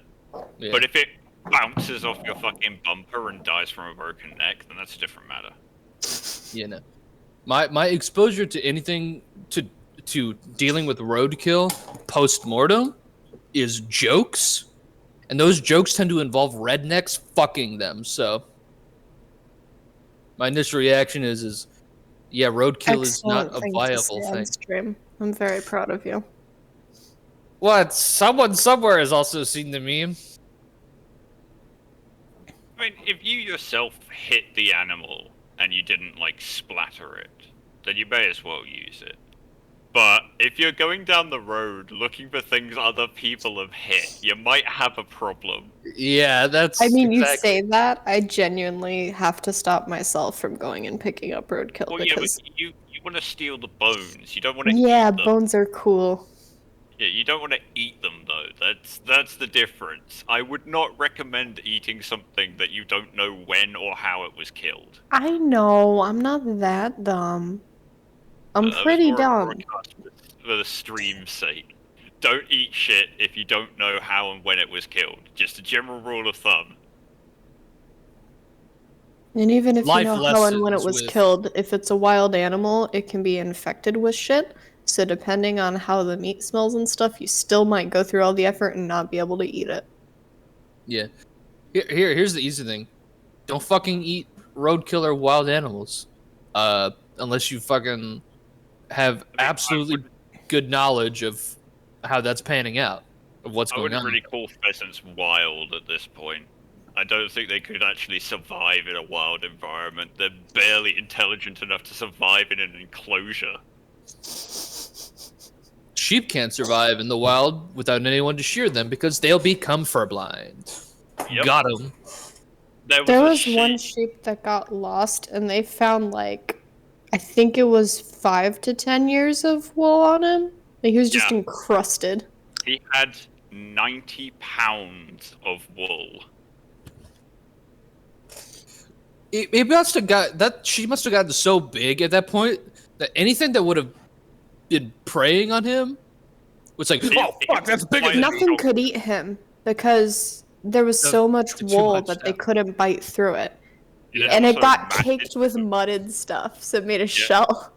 The reason he wasn't fur blind was or wool blind was because his wool had matted and compacted so much, presumably from him rolling in mud, that it had like compressed down and hardened. It was like fucking body armor. It took 5 guys with power shears to get it off him. Alt theory. The sheep was actually a genius and invented sheep body armor. Well, I mean, the irony is that, hey, the sheep had been one of this farmer's prized stud sheep. His job was to breed the other sheep to form the flock. So he was quite sorely missed when he disappeared. And when they found him, he was such a fucking beefcake and had survived so long. It just proved that, yeah, this sheep has good fucking genes. We want to keep those. So he has pride of position in the flock. So, The I mega figured it sheep. out. I figured it out. I figured out this whole arc. Oh no. Every single person in the village is a shapeshifter. I mean, that's we made that joke earlier. Oh, damn, Like, I wasn't here. Okay, yeah, I'm sorry. that's fine. I'd said something to the effect of, because we didn't look through the other crevice, we didn't see the other open space with all the other bodies in it. Yeah, all right, fair. I can neither confirm nor deny. Yeah. Because you're an asshole. The thing I I mean, want to know is, what the hell does that have to do with the fake dolphin? If anything. I think that's the red herring. Oh, all right, that's fair. I mean, it's What? important because that's for later to deal with. Also, Yep, this cat has joined me. I see. They're about to have to leave because I'm going to get up in a second. Kitty. Yes. Aw. Say hi, pumpkin. Come on. Oh, hey, pumpkin. Nah. Aww. The cat is very tolerant. Kitty. Not really. My cat Lucy is And way Gabriel's just here. wants to be picked up all the time. But what was I gonna say? It's important to know that because if they have Tau/Tau adjacent tech, that's a pretty decent issue. Because that shit's not to be trifled with. I'm willing to bet they're entirely not Unrelated things. related. Yeah, I was trying to Yeah. figure out if It's either- if that was like a Riven plot point or something else, and so What? I do not know. My guess, yeah, they're unrelated, but yeah, that is a situation to be aware of. Do I you will have tell the you- uplifting primer in your hands right now? But I will tell you guys now. None of these quests are in isolation. Okay, interesting. Yeah, Yeah, what I mean is like they're not directly the same conspiracy. Mm. Is what Oh, I yeah, mean when I say that. Yeah, I just mean in response to Riven's statement about the dolphin being a Riven issue. Yes, but it's also. But next also to no. us. me. I have a lot of plans. So, up until the mission after this one, it has basically been prologue, if we're being perfectly honest, Jesus for what I have Christ. planned. Holy shit, man. Hugh plans for years in advance. Yeah, apparently. That face when full Tau merchant fleet invasion. Well, that's one way to write out a character, I guess. That would be interesting, but I'll keep it close to the chest. You'll have to find out. Don't worry, I'll get it out of him. I do like the idea of doing a military campaign set against the Tau, because their tactics and technology make things very interesting and bring it much more in line with modern warfare tactics, which is interesting in and of itself. Ironically, this would be it'd be very good for me. I'd have a lot of fun with that as Atlas, because he'd extend, like, he'd be like, hey, I don't want to actually fight these people much more than I imagine they want to fight me. It's like he'd be pretty fucking bleeding heart about it. There's basically like That's like. there's like two things that he can't like do that for. That's orcs and nids, and I don't think he knows about Necrons. Most people don't. But yes, Alex, this is not just the Imperial Fisherman's Uplifting Primer. Oh my god, It's is it the like a Imperial special print? It is the Imperial Fisherman's Handbook, which is the Uplifting Primer and the Munitorum Handbook combined into one book. You're such a fucking dweeb. Even got fucking requisition orders for replacement gear. I was looking for that the other day. For like actual Yeah. forms. Yeah, it's in the PDF I put in chat ages ago. I'll Yeah, find it I again. forgot. I'm sorry. Nice. I am dumb bitch. Dude, you know what I would kill for? I would love to just have the fucking like uniform law code of the Imperium. The whole fucking thing.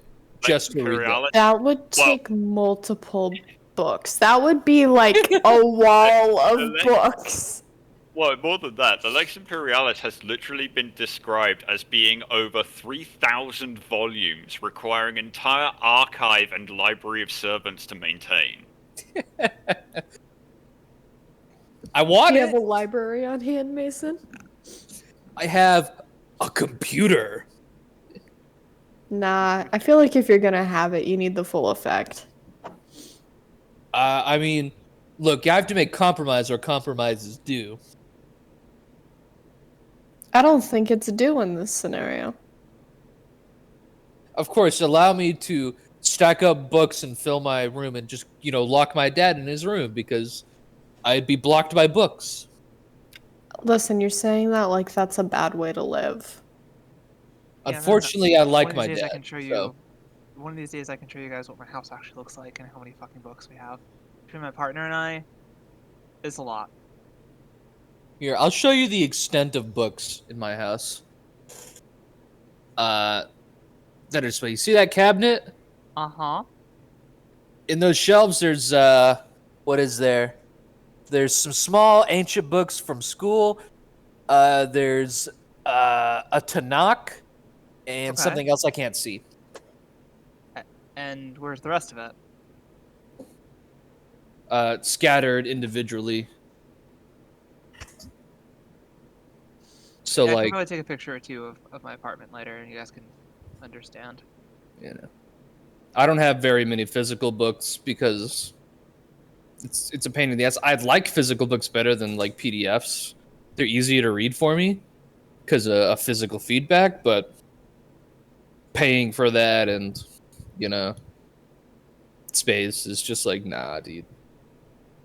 Oh, I guess there's HP Lovecraft's complete work on that table. Parents have 3,500 books. Most of them Damn. are currently in boxes. I am jealous. Right? All right, I'll be back, y'all. Say goodbye to the kitty for now. No. Hmm. The Munitorum handbook is already pinned in game chat. Okay. And I'm trying to find a copy of the uplifting primer. I can grab that for you. Yeah, just post that in chat and I'll pin it. Or you can pin it, I don't care which. The Munitorum manual is the one. The Munitorum manual is the one that's pinned currently. Oh, you put the primer right next to it. Did I? Ah, well, there you go. I will repost yeah. your message. All of you would have a copy of the uplifting primer, and all of you in the command cadre would have a copy of the Munitorum handbook as well. They're actually quite useful books, because the primer covers the basic regulations, it covers your basic kit, even has images, even I covers was some reading basic through it the other tactics. day and upset with myself that I hadn't read it before.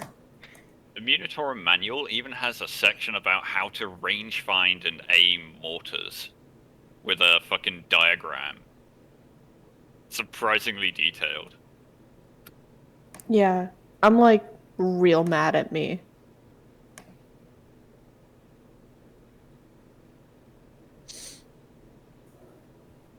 I'm actually going to copy those and paste them in the Only War chat that I'm in, because that'll be useful for us.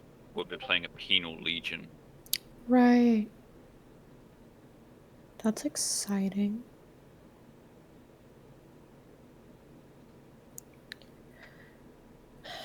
But yeah, I managed to get one of the limited print runs of the 2-in-1.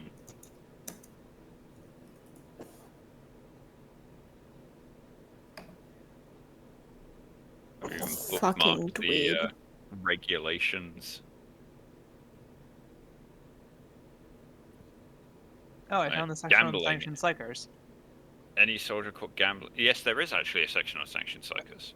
Yeah, I like the little pasted in thing that is just over exterminate without remorse. Yep. The Imperial Infantryman's Handbook hasn't been updated much since the Horus Heresy. During the Horus Heresy, there was a decree that psychers would no longer be used by the military. Their adjustment to that is literally pasting a note over it in every copy they hand out. You'd think it would be easier to just reprint it.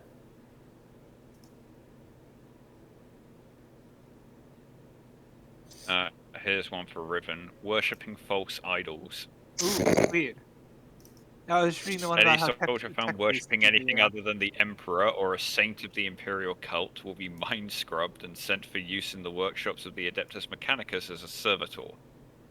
Well, I'm already halfway there. No.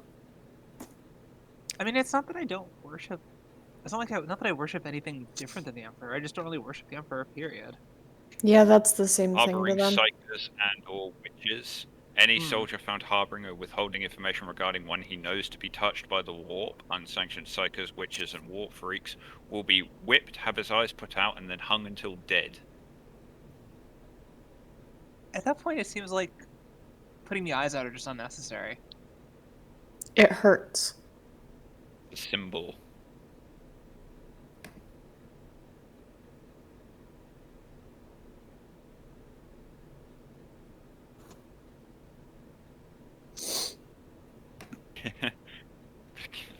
There's a little section on training and guard duty.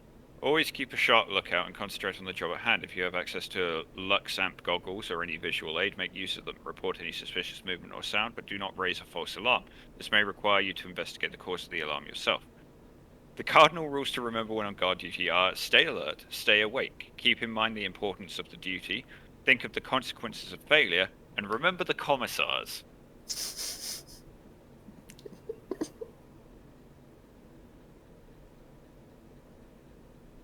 You should obtain the following information before taking your post: direction and probable route of approach of the enemy, the sector you are required to watch, names of terrain features of military importance within sight, outposts, gun emplacements, roads, locations of nearest friendly detachments and means of contacting them, number of locations and locations of your own outguard, whether patrols or other friendly troops are operating to your front, instructions concerning challenging, and what to do in case of an attack.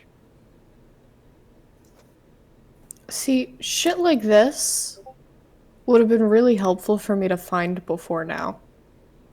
I gave this to you guys ages No. ago. I know. It's not a you thing. It's just I didn't know this would be as useful as it is thing. And now I'm just sitting here going, why did I make life difficult for me?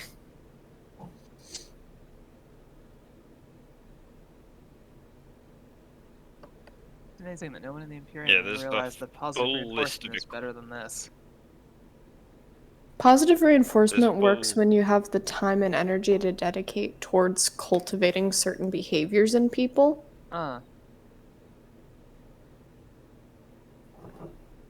Yeah, the brute force method of training works effectively on a broad scale. Not very well on an individual scale, but it doesn't need to. They're training grunts, not specialists. Right. There's a full list of gear going right down to toothpaste, a pair of razors, spare boot laces. See, breakdown you of have the one last pair gun so you is can wear operational. the bootlaces. Yeah, I saw that. That's gonna be useful. That's why I came to you with that one drill idea thing. And asked you about that one. But no, you have one pair of bootlaces for your boots. You have the other pair to strangle somebody with. Right, but if you so- commit self-harm, you get shot. So, there's a couple of weird things about bootlaces that have cropped up in the military. During the First World War, British troops were not issued bootlaces towards the end of the war because morale was so low they were hanging themselves with them.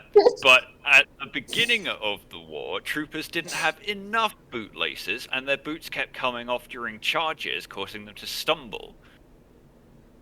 So there was a huge debate in the brass over whether or not they should give troops shoelaces. Odd question. Did they not have Velcro? Was that not a thing then? Fuck. No, Velcro hadn't been invented. Okay, I might think be. Velcro wasn't invented until either late during or after the Second World War. Okay. But- I actually never. I thought it was. One of the entertaining problems they actually ran across was eyelets. The little metal rings that go around the holes in shoes for shoelaces. Because a lot of those were breaking on troopers' boots. And without them, the laces were just tearing through the rotting leather. And there was a shortage of eyelets being produced because all of our industry was being turned towards war material. So the government had to commandeer a factory and refit it just to produce eyelets to send to the troops so that they could have functioning boots. Amazing. I'm amused at the concept of we're going to commandeer this factory for what? Boots. Yeah, necessary. Needed for the war effort. Good pair of boots is what army marches on besides its stomach.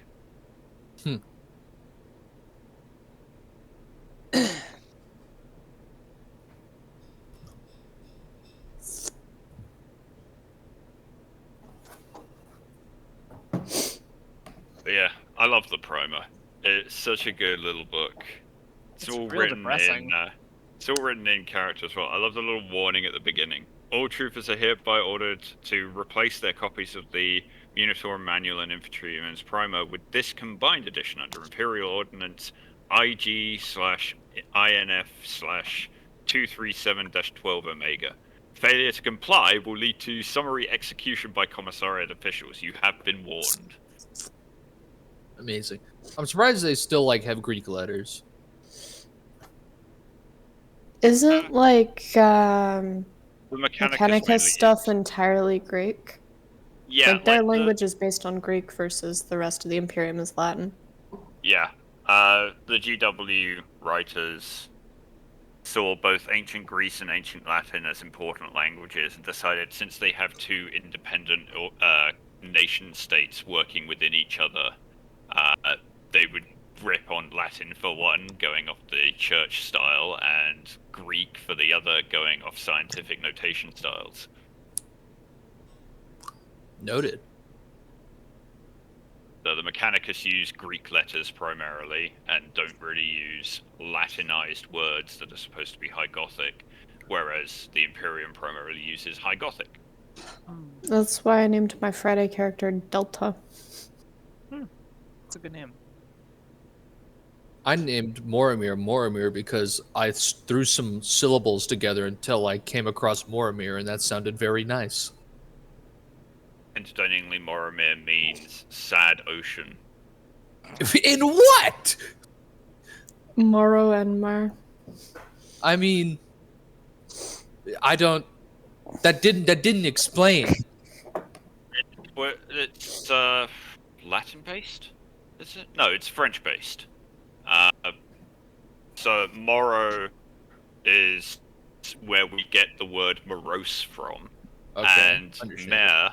Mer, Maer, is ocean. I didn't So know it's this. sad. sea. This, you know what? This is the second time that this has happened to me. The first time was with a character named Seraph or Serif. I don't know how you say it. Although I technically spelled it different because I had 2 R's in it instead of 1. So you named your character to be an angel. I am. Yeah, and he was a kind of megalomaniac assassin, like contract killer.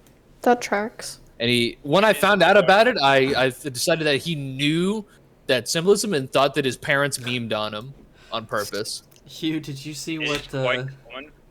Hugh, did you see what Marvellius had put in the Twitch chat? Why do Space Why do Marines? Space Marines get inexpensive trash? Because they get their genes from Just take Primarchs.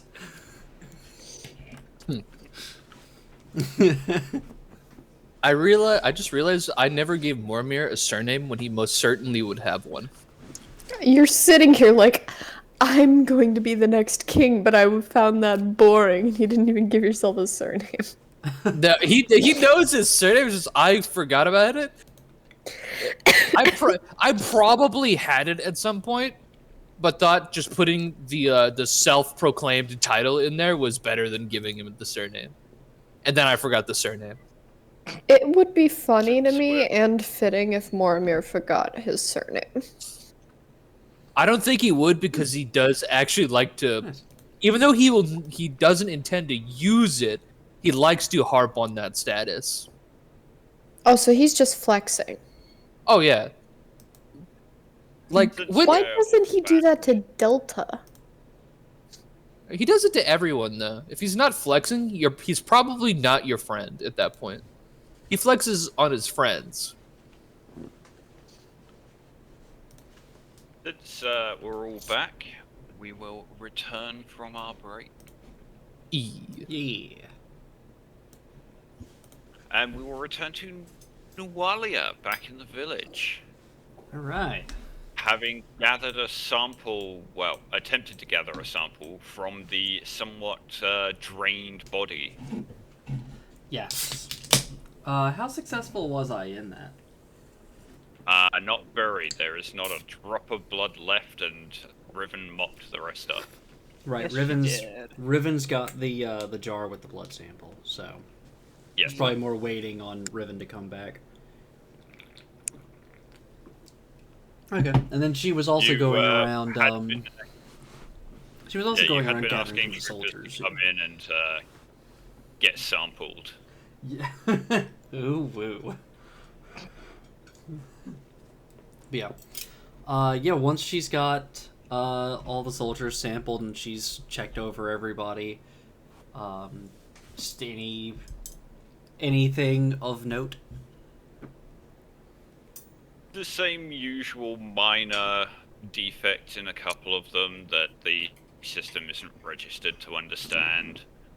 But all of them are baseline human, nothing unusual about them. Okay. As you are finishing up, we'll say getting a sample from Packard. Haven't rolled read his it yet. sleeve Packard up, starts yeah. convulsing wildly. As you retract the needle and the system begins to process and he rolls his sleeve down, Lace pokes his head through the door and says, Sister, the locals are angry. Ah, I see. Before she deals with that, I have to know: did Packard have any kind of a reaction to the needle or getting tested? He frowned a little as you jabbed him, but didn't really say anything. Damn it! Still nothing that we can use against Packard. I mean, no surprise there. Yeah. All right. Then yeah, Nualia heads out. Yeah. Standing outside, you can see Ezra, the youngest of the elders of the village. His flaming red hair tousled and unkempt, his clothing a little untidy, looks like he got dressed in a hurry. Followed by the elderly Stark couple, all of them looking rather annoyed. Mrs. Stark is a little less bothered. And as you step out, She Ezra was the steps one who- forward, arms She was the one who when I talked to them the night before, she was leading her husband away and was just like, "Thank you," right? Yeah. Oh, parrot, Burb. burb, It is burb. burb. I didn't realize my volume was on when I undid it, and you would get bird noises. Oh, Burb. We didn't hear any burb noises, Yep. but Didn't I'd hear like Oh, to anything. hear that's good bird because noises. he's croaking in my ear. oh. Croak It in the is mic, adorable. Mr. Burb. Would you like to say hi, Peanut? Don't eat it.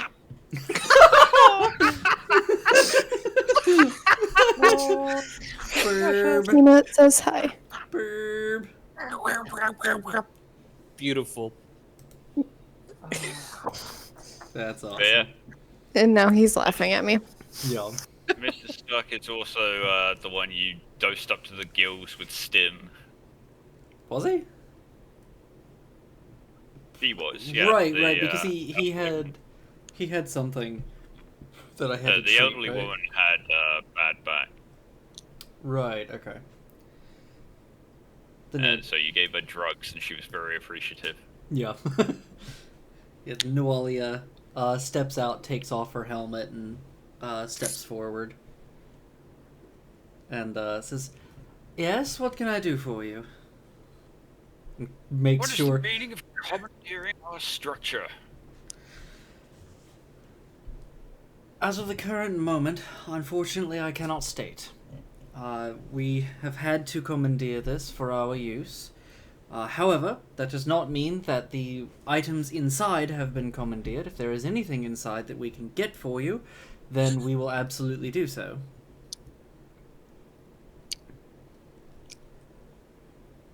Ezra does not look convinced and scowls, shooting a glance at the elderly couple behind him. However, the two Starks look a little more mollified by this news. To show you that I am being truthful, please name any item that you wish from inside. Ezra pauses for a moment and says, we'll need the truck and the tools to repair it out here, at the very least. Let's see. If I remember correctly, the truck itself has not been repaired yet. However, we can see about bringing it outside. As for the tools, give me just a moment. Which tools do you need? Just specific ones or all of them? Ezra frowns a little and says, I'm not sure. The boy always has a red toolbox. Ah, very well. I will bring that then. And yeah, she goes back in and looks around for the toolbox. Yeah, it is sitting on the floor next to the shelves where the body was found. Yep. She will go over, make sure that there is no blood on it. It seems clean. Well, Okay. it's rusty and dirty, but it's not got any blood on it. Okay. Then yeah. She will, oh god, 1 second. Then yeah, she will, bring that back out and, give it to, Ezra. This entire time making absolutely certain that the body cannot be viewed whenever she, leaves and enters the place. Yeah, he looks uncertain, but takes the toolbox from you. Looks at the other two. Mr. Stark gives him a small nod and says, "Right, I suppose if you're not keeping it too long, we can work around this." No, it shouldn't be for very long. And as I said, anything inside that you may need, we will get for you. I understand that this is confusing, aggravating, as well as a bit of an impediment, but we're trying to make sure that it is as little of an impediment as possible. Ezra frowns and throws up his hands in mock defeat. Every inch we give them, they take another mile. Are we really going to allow this? Well, if you would like, I can take a complaint from my superiors. I have a data slate here. Ezra frowns again and nods. Yes, very well then. Write this down. Oh, will I do. want it known that your unit has obstructed the efficacy and productivity of this village Yeah. by unjustly imposing a curfew without informing us of the full terms and methods of your investigation, and furthermore, laying claim to our garage and obstructing the access to necessary tools. Yep. He pauses for a moment, thinks to himself, then nods. Yes. She writes all of that, then turns the data slate around for him to inspect. Yeah, he reads it over quickly, then gives you a firm nod. Very good. I That's would not how like to that hear word is spelled. I would like to hear your superior's response as soon as it arrives. Unfortunately, actually, out of character, is there a way to send this to send information with a data slate, or do I have to like turn it into somebody?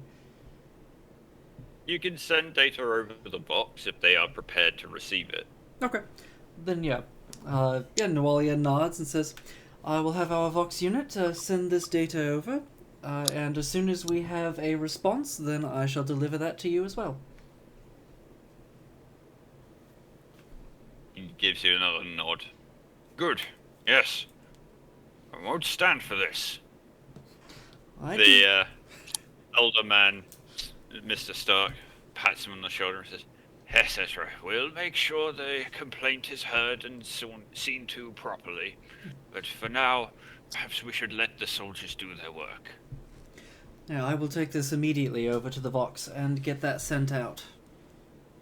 But before I do so, is there anything else that you may need? Ezra looks around as though he's trying to think of something to add, but eventually shakes his head. No, I can't think of anything else. Very well. And then she'll look to the other two. Anything that you two might need? Mrs. Stark shakes her head and waves a hand. Oh no, we're fine, dearie. Not to worry. We don't go out much these days anyway. Very well. Please, just let me know if there's anything else that you may need, or let one of these fine gentlemen, and she points to the other two soldiers, know if there is anything that you need from inside. In the meantime, we will work on trying to get the truck outside. Lace gives a very unpleasant grin as he's referred to as a fine gentleman. Sorry. Ezra shoots a bit of a side eye. Noalia looks at Lace and says, "Oh, I apologize. That fine gentleman," and she points to the other guy. That is Ennis, who looks about as shifty as you can for a trooper. But he smiles in appreciation at the compliment and gives a nod. Lace just kind of shrugs.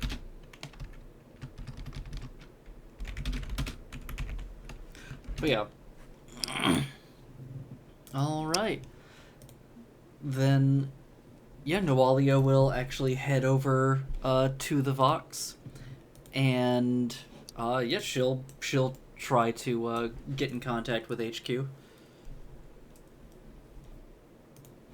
Yeah. You make your way down, key on the box, give off your call sign. After a moment, you get the tacit response. Yep. No. Frontline command. Send report. Sister Noalia reporting from... Oh, goddamn, out of character. What was the name of this fucking place again? Karlsplatz. Thank you. Reporting from Karlsplatz.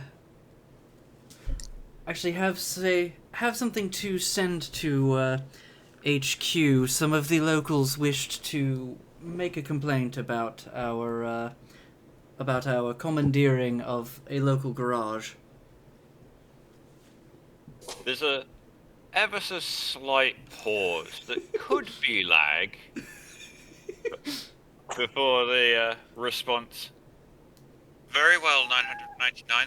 Send message. Yeah, she hooks up the data slate and also says, "Apologies for this. It was the only way to mollify them." Good, Niners. We've all been there.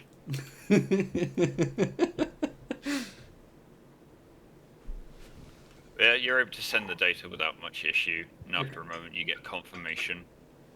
Message received. I will pass that on to Commander Versailles. He'll be thrilled.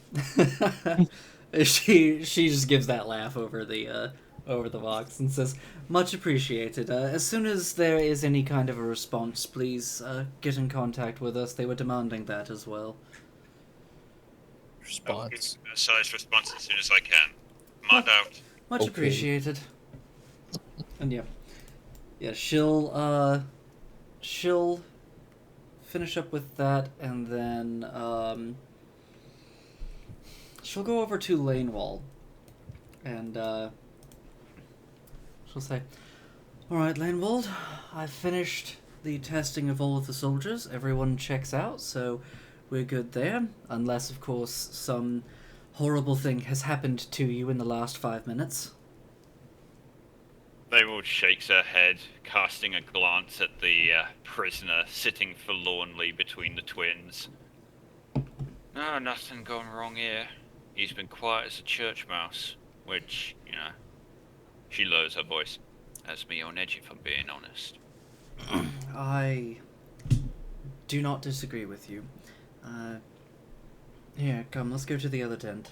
And, she walks over here. Laymore nods, follows you in. Bad news is, I was not able to get enough of a sample out of the dead body, so I have currently no way of finding out if this one is the real one. Looks a little concerned, but nods. Well, apart from generally testing whether or not this one is human, I imagine if this one does not come up as human, then we have our answer. The only issue is if he does come up as human, then we don't necessarily have an answer.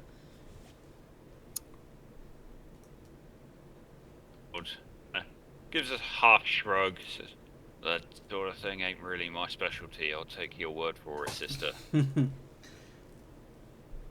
However, either way, we still need to test the rest of the town.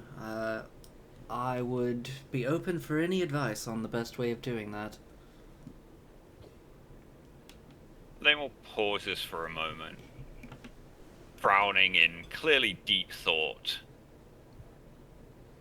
When we came here, there was a whole big fancy to do about inoculations. Big fancy ceremony for all the troopers. I remember hearing something about you might being able to do that. Maybe you could use that as a cover. I might be able to. That is fair. Get them to come in one at a time for any inoculations. Detain anyone that does not read as human. Yes, that very well might work. It's time to find the anti-vaxxers among them.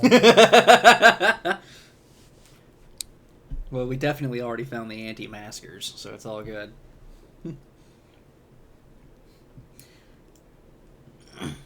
Very well, then we will do that. Let's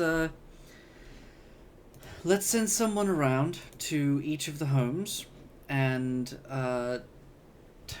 tell them that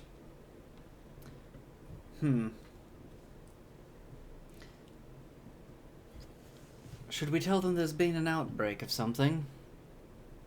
No, that seems a little panic inducing. Might cause a bit of a stir. Routine medical? Could be, yes. I think routine medical check would work.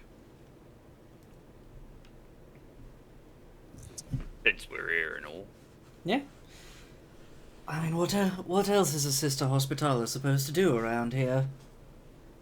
She says with a mock shrug. Laymore gives a chuckle. I don't know, kind of like the quiet so far. Well, just be ready. It may not be quiet for much longer. Almost prophetically, as that phrase is spoken. There's a thud, and then a bang from outside the tent. Oh shit. You hear Lisa and Christoph shout in surprise. Yeah, Nualia immediately charges outside, bolter drawn. Go ahead and give me a combat initiative roll. Okay. And oh wait, no, that's the wrong sheet. Lanewald has her own sheet. Let me roll on that. Lanewald is special. There we go. Alright. Yeah, as you both burst out of the tent, weapons raised, you see Kristoff lying on his back, having been pushed off the crate he was sitting on, and Risa holding her head leaning against the Taurox. There's no sign of the prisoner, just a small scorch mark on the floor. Oh. Bruh. Nualia's immediately... She's gonna clamber on top of the Taurox and immediately begin looking around. Go ahead and give me an awareness roll. I'm gonna wrath that just to make it better. Alright. Okay, there we go. Hey. 5. Alright, yeah. You can't see the prisoner, but you can very clearly see scuffed footprints, wider apart than they had any right to be for a normal human stride, leading into the village. They curve around the corner of this building and then disappear from sight. The corner of which building? This one. Okay. Nualia points that out to Lanewald, and says to Lanewald, "Tell everyone, keep all the villagers inside their homes. Keep them all safe. See to Chris and Risa, then join me."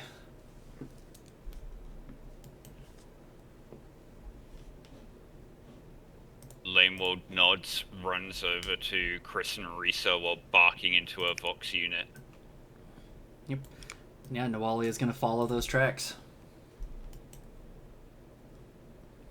Yeah, as you come round the corner, you can see... let me just get my fucking notes quickly, because I can never remember all of these names. Yeah, you see Mrs. Miles, Ezra's wife, just tending to a little planter pot on the outside of a windowsill by our house here. And you can hear voices coming from this direction too. The footsteps you were following dart towards here, up to a window that is currently sitting open. Do I know which house that is? That would be the Miles house, Ezra and Myra's. Okay. Yeah, Nualia is going to get over the Vox. Helmet's back on, and she's not proclaiming this out loud. Yeah, gets on the Vox and says, "Lanewald, get me some soldiers to the miller's house. Have them watch the exits, all of them. No threatening stances, though." Laneward's reply over the box. You got it. And yeah, Nualia jogs over. Actually, she's... Okay, yeah, if I do I see that person there? Or Yeah. do they come you after? You would see Kristoff appear around the corner as you begin to approach at a light jog. Okay. Yeah. Ahead of you, you'd see Ennis moving down from the garage. Yep. Nualia just she puts the bolter back to, not startle every civilian, but points to motions for Chris to watch the back door. That He one. nods. He nods and turns to keep an eye on it, but still keeping you in sight. Mm-hmm. And yeah, she comes up, and this is Mrs. You said the last name was Miller, right? Miles, my bad. Miles. Yeah. She comes up and says, "Hello, Mrs. Miles. Have you seen anybody come running this way?" She turns. Oh, sister, I was just tending to my plants. See anyone? No, I heard someone run past. I assumed it was one of the children. Ah, did you happen to hear which direction they went? She pauses, looking thoughtful, and then vaguely gestures towards the back of the house where you can see Chris. I think they went that way. Very well. Miss... Let's see, and I can very clearly tell that the tracks don't lead towards Mrs. Miles, right? They went to the window that was right there and then stopped. Yes. Okay. Yeah, yeah, Nualia's going to, say, "Mrs. Miles, if I may ask for your cooperation for a moment.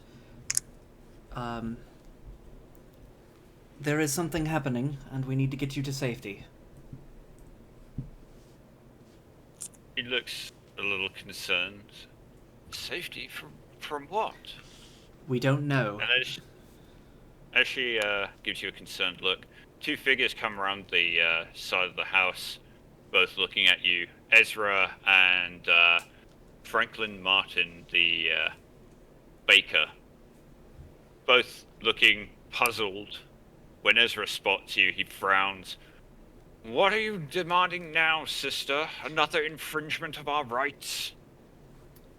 Not necessarily. Mr. Miles, can I ask you to step over here for a moment? He looks a little confused, but nods and steps forward. First she, looks to... What was his name again? Franklin Martin, Franklin, baker. thank you. Tell me, has Mr. Martin been here for very long? I mean, as of the last few moments, I mean. He shakes his head. 5 minutes. We've been discussing your recent actions.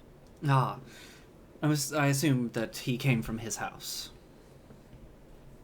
Ezra nods, looking more confused. Yes. Why exactly? And these two have a child, right? Yep. Nualia looks around and says, "Mr. Miles, where is your child?"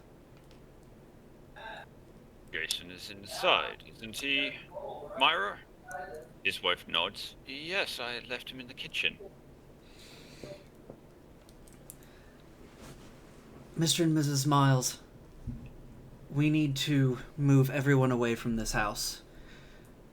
There has been a murder, and I have reason to suspect that the murderer went into your house. If you will please permit me, I will go and retrieve your son.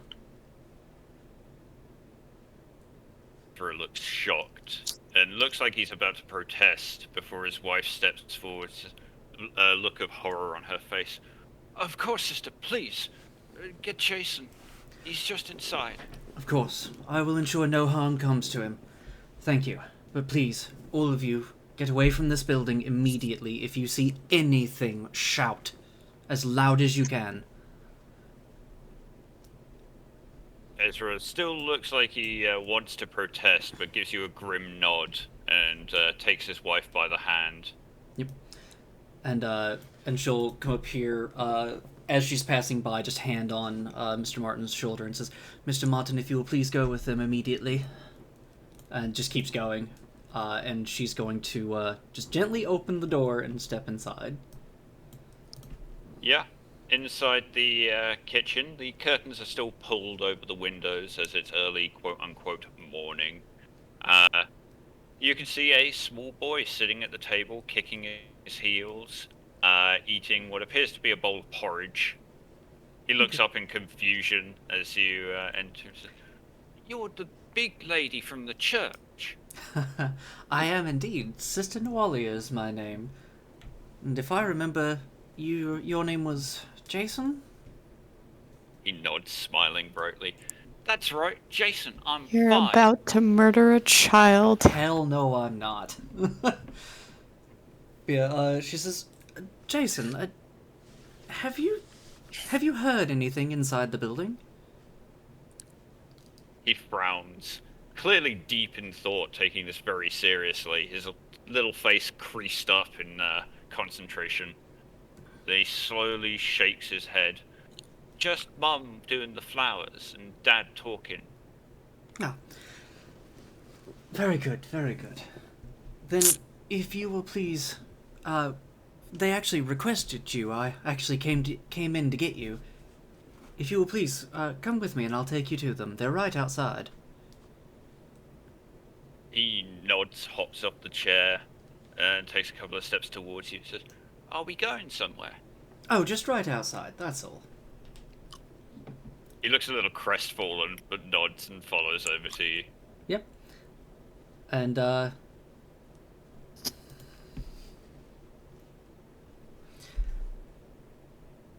I think in this moment, yeah, Noelle is just gonna gently take his hand and step outside, and then, step outside with him, point over to his parents and say, there they are, if you go right to them. He nods, running over to his mother, who kneels down, hugs him tight as he gets to her. And then, yeah, Noelle is gonna go back inside, and, she's gonna get on the Vox. Alright, squads, as far as I know, there should be no one else in this building. I'm going to clear it. If anyone comes out that doesn't look like me in power armor, you shoot them. Non-lethal. Understand? You hear Lanewood's voice over the box. You got it, sister. Anyone that ain't you, everyone turn your weapons to low power. And then, yeah, she's gonna begin room by room searching this building. Right. Go ahead and give me an investigation roll. Okay. Let's see. My investigation is not amazing. Do you all mind if I take some glory for this? Yeah, that's fine. Okay. Go for it. Mind if I take 2? Is that all good? Okay. Go ahead. Yeah. Alright. Let me roll the investigation first. The wrath die came up good, so I'm gonna wrath that. Very good. And then I'll take the 2 glory dice. Cry. Double ones. Okay.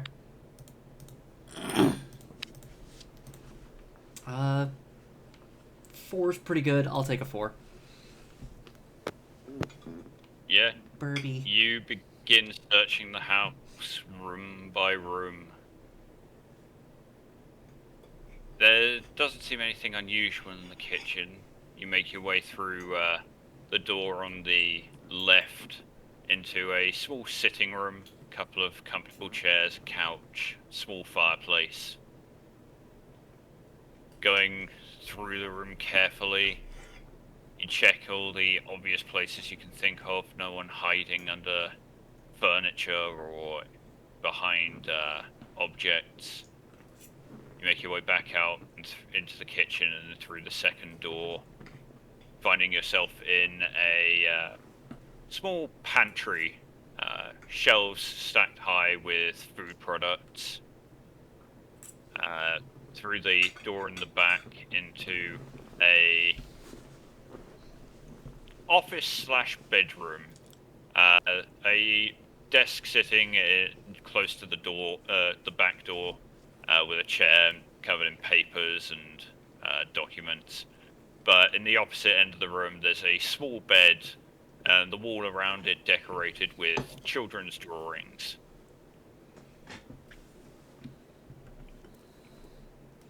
As you make your way through this room, you immediately notice that the window in the east wall is open. One of the curtains streaming in a gentle breeze.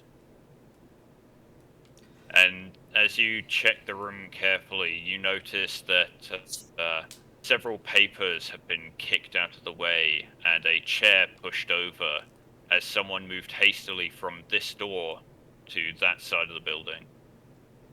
Okay.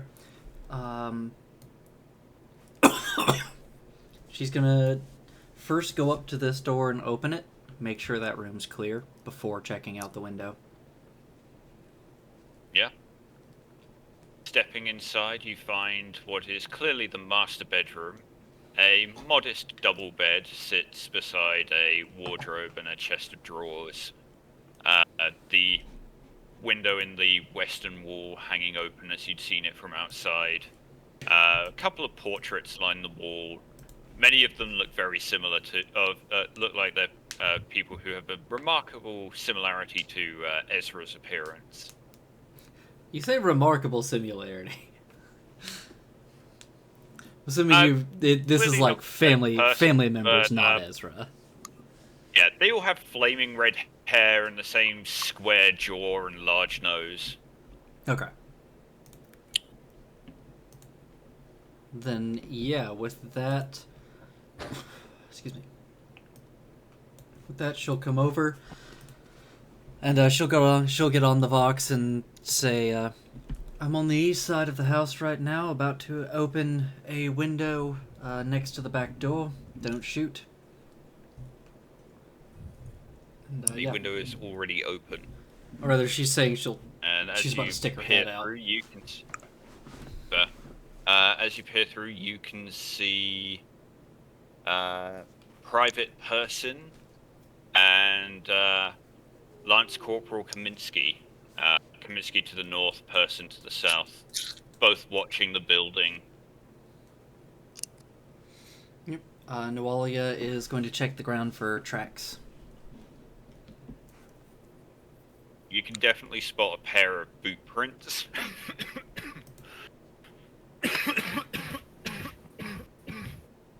Hugh, stop dying on camera. We've told you this 1,000 times. Love you. But yeah, you can definitely see a pair of boot prints in the dirt outside the window. But you can see a single other boot print, and then whoever it was covered their tracks, it seems, or stepped more carefully. Maybe took off their boots, you're not sure. But it does seem like I can't, like the tracks become unfollowable.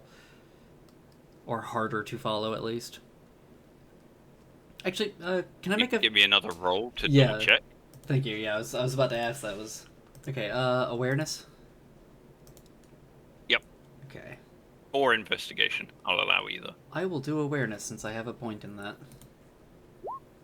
Oh, God. Rip. I don't think I can do anything with the other two glory. But at the same time, you all mind if I try them?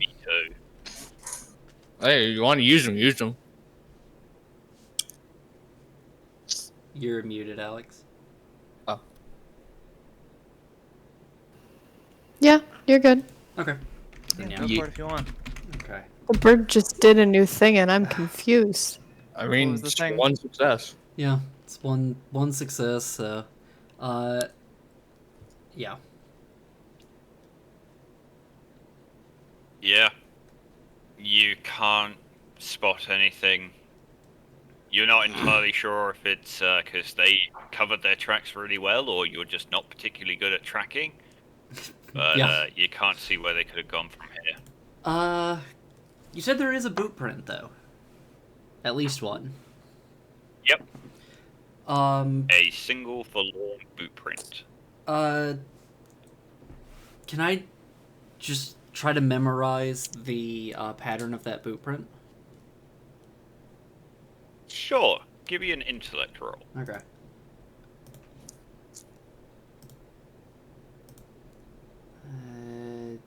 Bam. 4. Yep.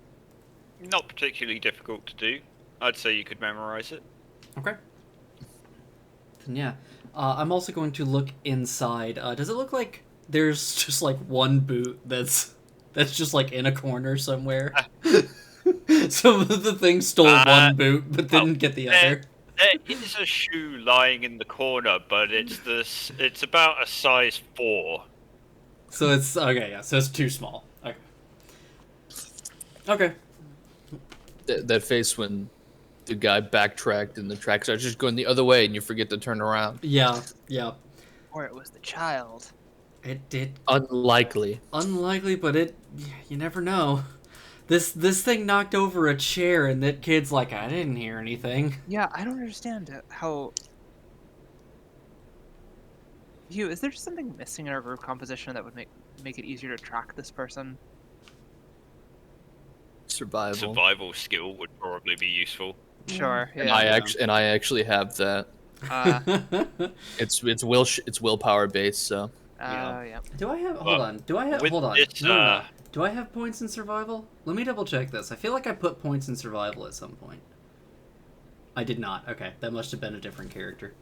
Was planning on doing it with Flux because it really fits the sapper thing. Yeah. Okay. Then I don't have points, but I do naturally have 4 dice. Oh, same. We had Nualia gets on the Vox and says, "Alright, the house is clear. I've got tracks leaving from the east side of the house, but I can't follow them. Packard, get over here." You hear a grunt of affirmative over the Vox, and after a couple of minutes, Packard strolls fairly amiably towards the east side of the building, round the corner. Yeah. Nualia points down at the tracks, points out the boot print, and says, "I've got something here, but it largely disappears as far as I can tell. But there's only the one boot print. You look at it. Actually, I should ask: Are you at all a decent tracker?"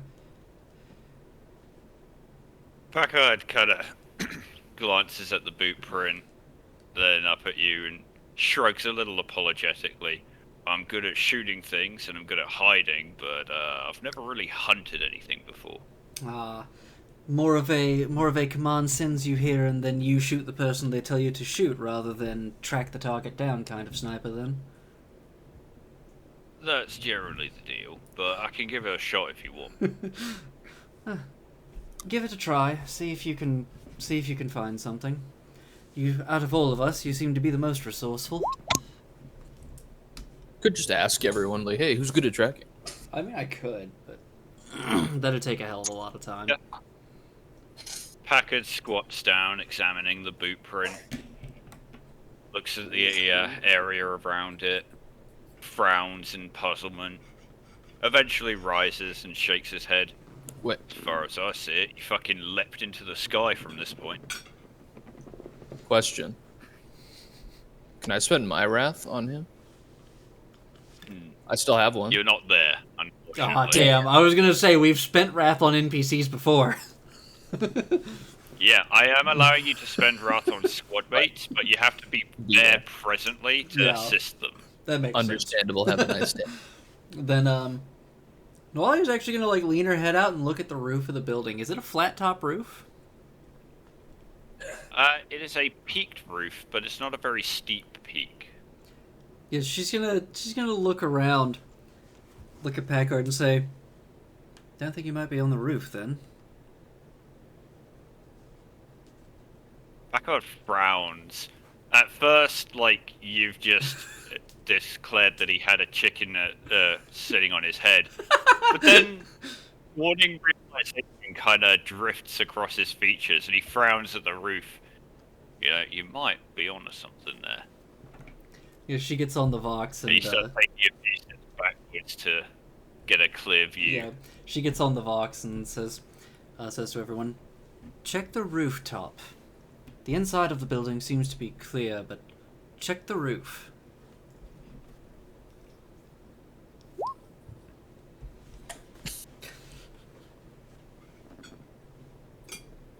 Yeah.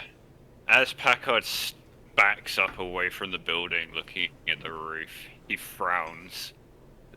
"I can see a broken tile. Might mean someone tried to climb it, but can't see anyone up there." Yep. She did just tell the rest of the squad to check the roof. Are I mean, you they going can to check the roof? try and have a look at it, but Yeah. it'll take some effort to actually get up there. Yeah, no. Oh no, she's telling them don't go onto the roof. Just look, see if you can tell if anybody's like on the roof. And then she's gonna start looking around for like an attic access.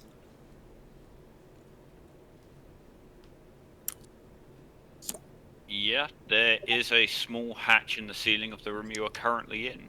Yeah. Okay.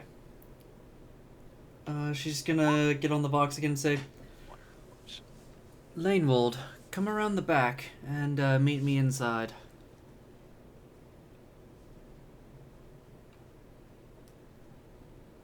You got it, sister. Yeah. Namewood makes her way around to the back. As she does, over the box you hear Christoph's voice. There's broken tiles on the other side as well. Somebody, she gets back onto the box, says, going from her memory, Ennis, ask Mr. Miles if his roof tiles were broken the day before. Yeah. And then yeah, There is she'll a pause. while she's waiting for that, she'll bring Lanewald inside, point to the hatch, and say, "Do you think let's try to get that open, and one of us will check inside. Whoever we think the ladder will actually hold." Namewood nods, stretches up, pulls on the handle, and the hatch drops. A ladder slides down, thudding to the floor. Does it look like it'll hold a sister of battle in power armor? It's a fairly light wooden ladder. I wouldn't necessarily bet on it. Yeah, Noalia will look at that and then say, "All right, Lanewald, I think I shall be covering your back." Laymore nods, unslings the heavy las, and begins shoving it up ahead of her as she climbs the ladder. Noalia is gonna put a hand on that heavy las and say, "No, no, if there's anything up there, don't give them your machine gun." Laymore sighs, Take. puts it on the floor beside the ladder, and pulls out her shotgun instead. There you go. The guy jumps out of a friggin' closet you missed. Yeah. Picks up the machine gun. Grabs the fucking las and just starts shooting. I was waiting for this opportunity. Yeah, as Laymord climbs the ladder, you hear over the box Ennis's voice. Sister, he says his roof has been fixed for ages, doesn't know what you're talking about. Excellent, thank you, Ennis. Yeah, you see Laymord disappear up the ladder. There's a click, and you see the reflected light of a stab light through the hatch. Can't see anything up here. Doesn't look like there's any way on the roof either.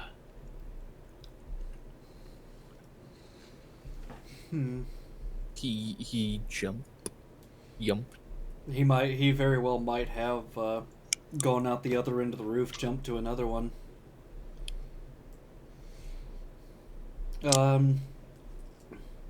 Yeah, Nolly says, "Alright, if you don't see anything, then come on back down."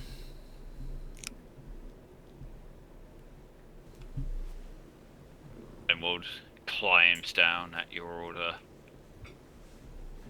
shoves the ladder away, closes the hatch.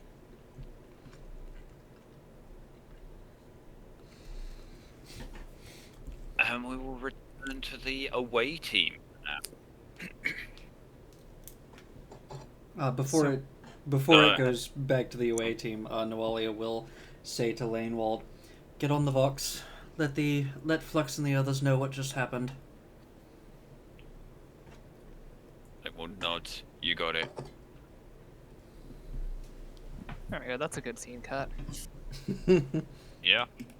We will swing back to the other team as Flux now has As their emotional Frampton- support bird. Everything will be okay. Yeah. Framp squad, Menson and I suppose Menson, Boulert, and yeah, Menson and Boulert probably are the only two who would actually be comfortable doing it.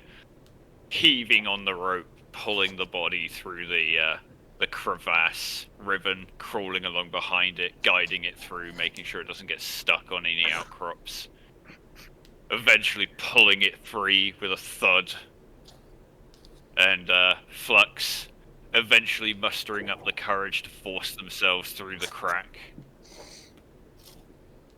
I have to wonder, do Framp you keep making me move corpses because I actually finished Mechanicus training? We don't need to talk about that. I mean, no, I feel like this is. I feel like I'm being punished for something somehow. Consider this, you went out of your way to get Medicaid training. You're right, I did. It doesn't mean I intended to spend so much time around corpses. Body's a body, right? A living one's a Framp little different than glances a at dead the one. aforementioned. Framp glances at the aforementioned corpse and says, "Yes, I see you've made a new friend, Sergeant." I'm excellent at making them. Care to enlighten us? Um, get a private line. And, yeah, Framp Flux nods, will switches switch their to comm Doctor. over. Without their mouth moving. And, using the, ports, Flux is going to use the comm while helping continue to move the body. This body appears to be the butcher's. And it seems to be rather old. Framp nods slowly, We need to get but back. doesn't say anything in reply. We also found an escape pod that seemed to have something to do with a rogue trader. And I've got the black box in my bag. We're taking the body back. Not to necessarily give back to the family immediately, but in case he shows up again. No better way to confront an imposter than with the dead body of someone they were supposed to be. I can't fault that logic. We did see the pod. And indeed, that is a rogue trader insignia. Can't imagine what it's doing out here, though. Surely the black box should have alerted its shipmates. It was blinking, though stuff does seem to be rather damaged in the pod in general. When we get back, I want to radio in command and see if they have any information on flight paths of anything that might have caused it.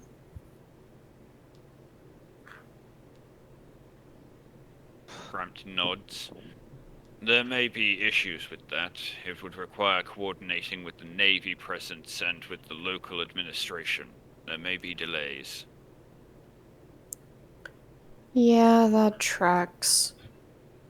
If I could find something to get into this fucking black box, I might be able to get some data off of it. Perhaps the camp will have better resources. We'll see. Do the out of character, do the combi tools have something that Yeah. could help? Combi tools have every tool you could think of for mechanical Cool. work. Flux will just nod slowly. I might have time to open it in the ride back.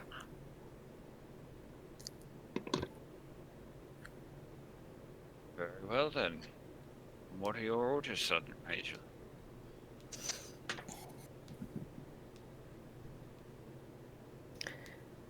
Leave everything as we found it, without the black box and body. We'll keep the body covered. I don't want anyone that hasn't already seen it knowing who it is. Take it back, keep it in the Torox when we get there. And hope Nualia's had more luck than we have. Feel like we're getting more Grunt questions than answers at this point. Grunt nods, turns to the other troopers, and says, "Very well, you heard the Sergeant Major. Start heading back up that tunnel." And as he marches off towards the tunnel entrance you came through, the vox crackles in your ear, and you hear Feely's voice, a little bit staticky. "Sergeant Major, got a report from Lanewald. Prisoner escaped." Motherfucker. Shit. Didn't we leave like 3 people on guard there?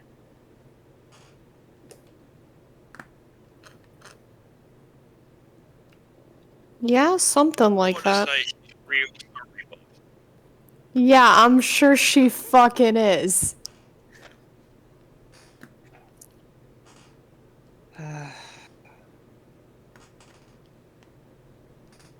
We need to get back, don't we? That would seem to be the case. We need to get back as soon as we can, and we need to get the servo skulls back on patrol above. Might help us keep an eye out. Sergeant, would you like to see if we could gather all the civilians in one place? Make it so that if there is a double among them, that it could not very easily hide. Yeah, we've been trying to play nice with the locals at this point. We can't really do that anymore. I see. I wish I knew what we were dealing with. Why'd you bite the shit out of this? Whatever it is quite nefarious, and these people must be protected from it. Upon return, I will facilitate the gathering. I'd appreciate that if you could coordinate with Nualia. Of course, I have a set of tools which should be able to get everyone's attention. I have a specific set of skills. I mean, technically he does. Technically, this is true. I don't know who you are. I don't know what you want. But yeah, no. Yeah. Basically, on the walk back to the Torex, he's you'll see him fiddling with a few pieces. There's some kind of book with some technology on it, and there's a bell, which it seems like he plugs like a thing into it, perhaps like a amp stick, and he gets that prepared for later. I'm kind of rehashing an item that does come with Ministorum priests. It's the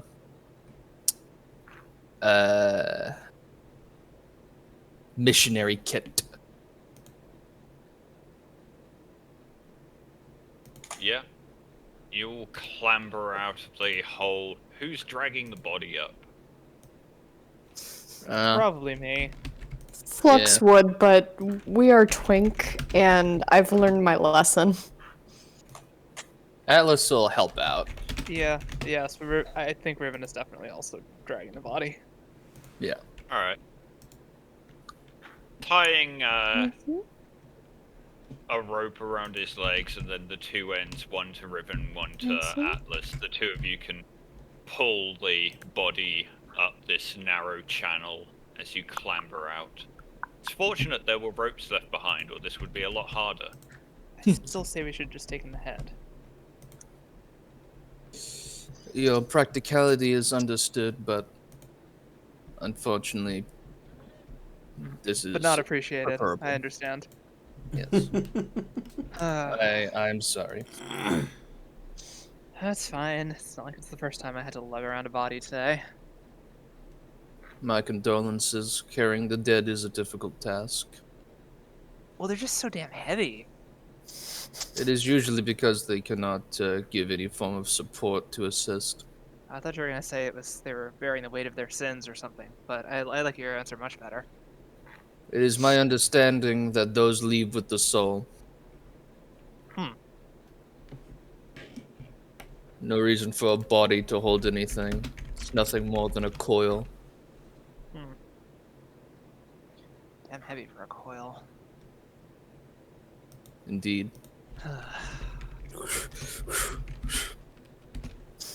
After about 10 minutes of dragging yourselves, effectively pulling yourselves along this incline using the ropes, dragging your bodies along the rock tunnel, it's an uncomfortable passage, but it's about the best you can get.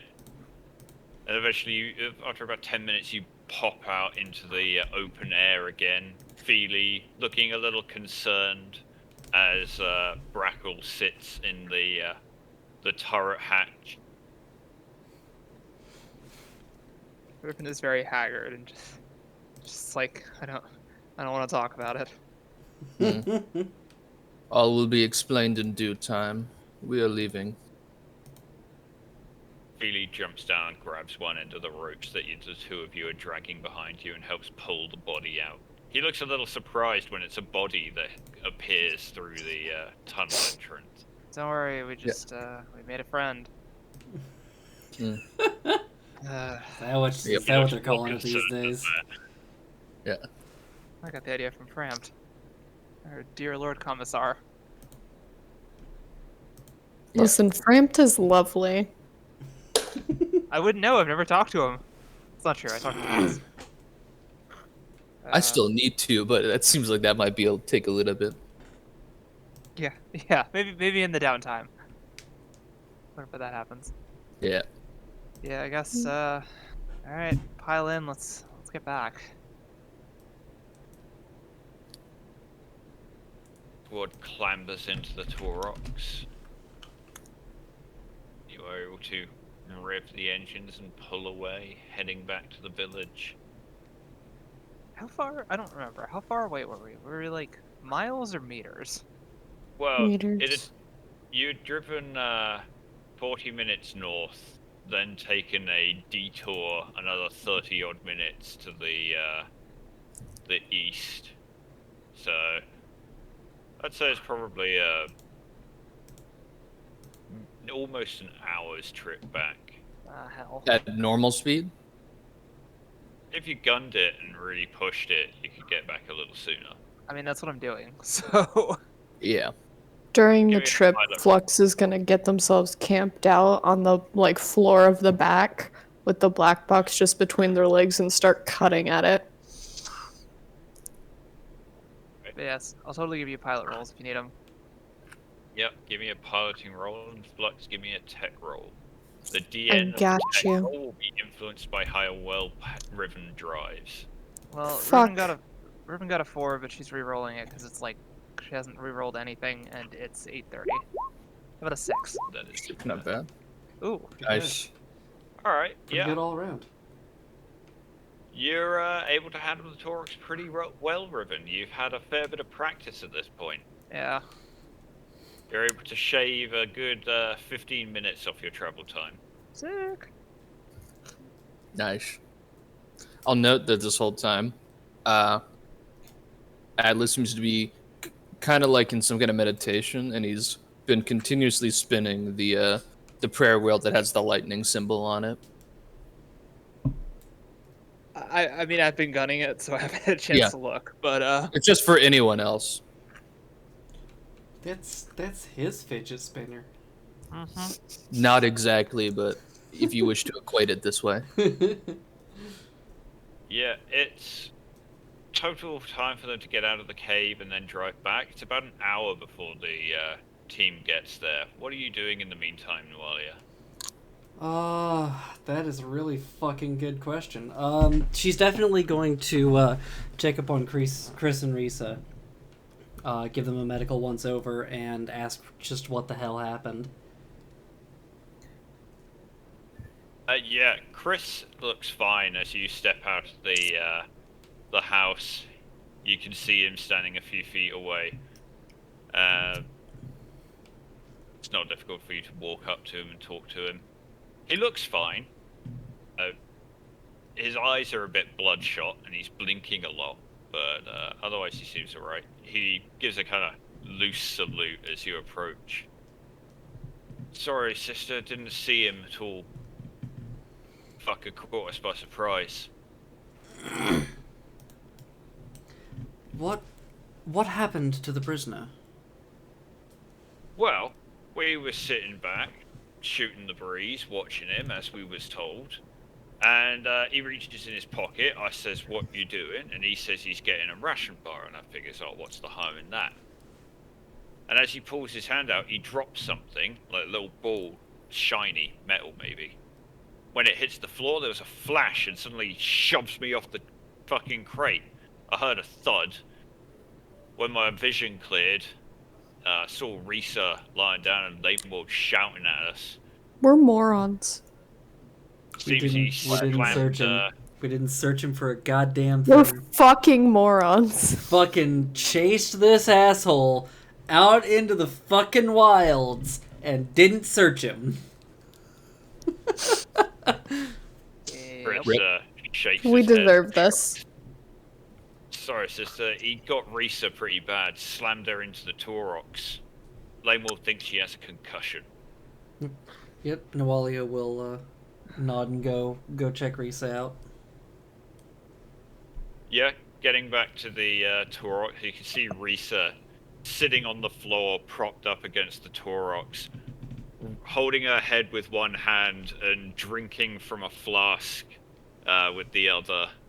Her helmet's lying on a box about 2 feet away from her. And Laymord is currently yelling, "That's why you wear a fucking helmet!"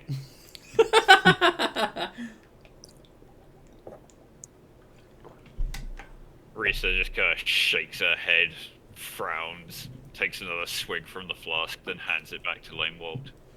Puts it in a pocket. Medical alcohol. Isn't all alcohol medical alcohol? Depends. Yeah, as you approach, Risa gives you a very sheepish look. Kind of mutters a little quietly under her breath for a moment, then realizes you can't hear her, raises her voice a little and says, "Sorry we let him get the drop on us. Stupid." While the both of you, of course, should not let the prisoner reach for anything in their pockets at the same time, I am at fault for this as well. We captured him and did not bother searching him for anything. That would have answered a hell of a lot of questions to find out he had a fucking flashbang grenade in his pocket. It would have been nice to know. Risa rubs the back of her head.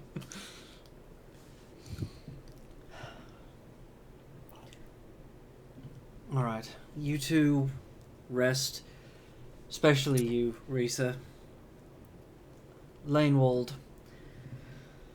Think it might be good for us to pull the patrols a little closer into town.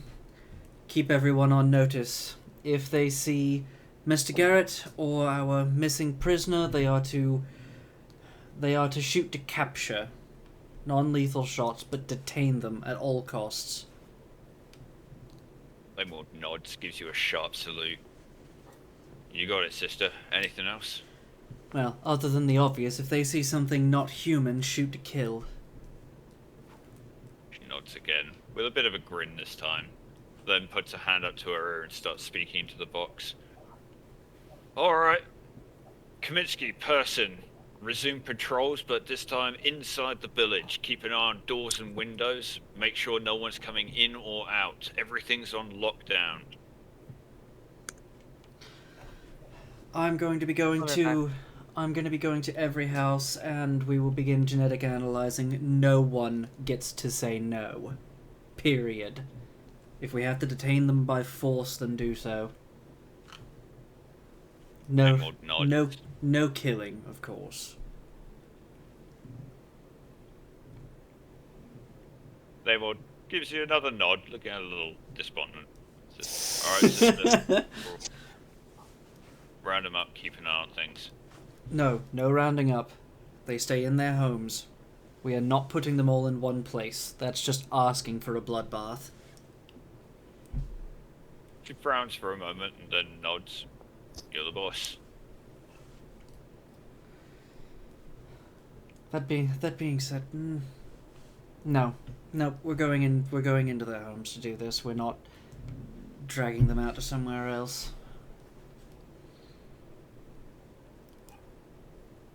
All right. I'll accept the word.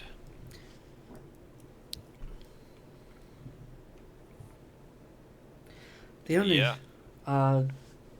she's gonna say, before we get on with that though, give me a moment. And she's actually going to she's gonna get on the Vox. Not on the main Vox, sorry. The Vox to the Inquisition. Alright then.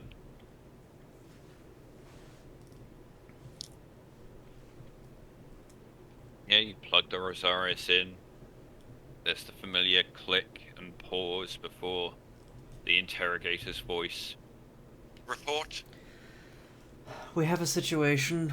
The prisoner that we have has escaped. There is suspected one other shapeshifter who left at some point during the night.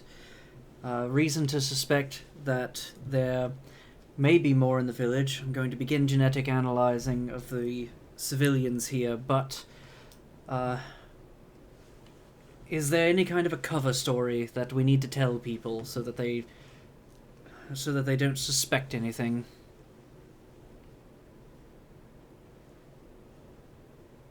Formalized investigation by the Astra Militarum for dissidents is within your remit as a investigatory mission. Very good. That will work. We'll keep you informed. If anything happens, you will be the first to know. Good. As of yet, no further data to relay given your previous report. A shame, but we will do what we can. Oh. No. There is something. She's gonna relay the information on the footprints that she got, as well as the possibility of the thing going through the roof tiles, as well as the report of the object that Chris saw. There is a pause. And then the measured response. Object sounds like a stun grenade of some fashion, more advanced than Astra Militarum standard. In regards to boot prints, And the footprints. Yeah. I do not wish to presume your occupation, sister, but have you considered checking the wearer's feet?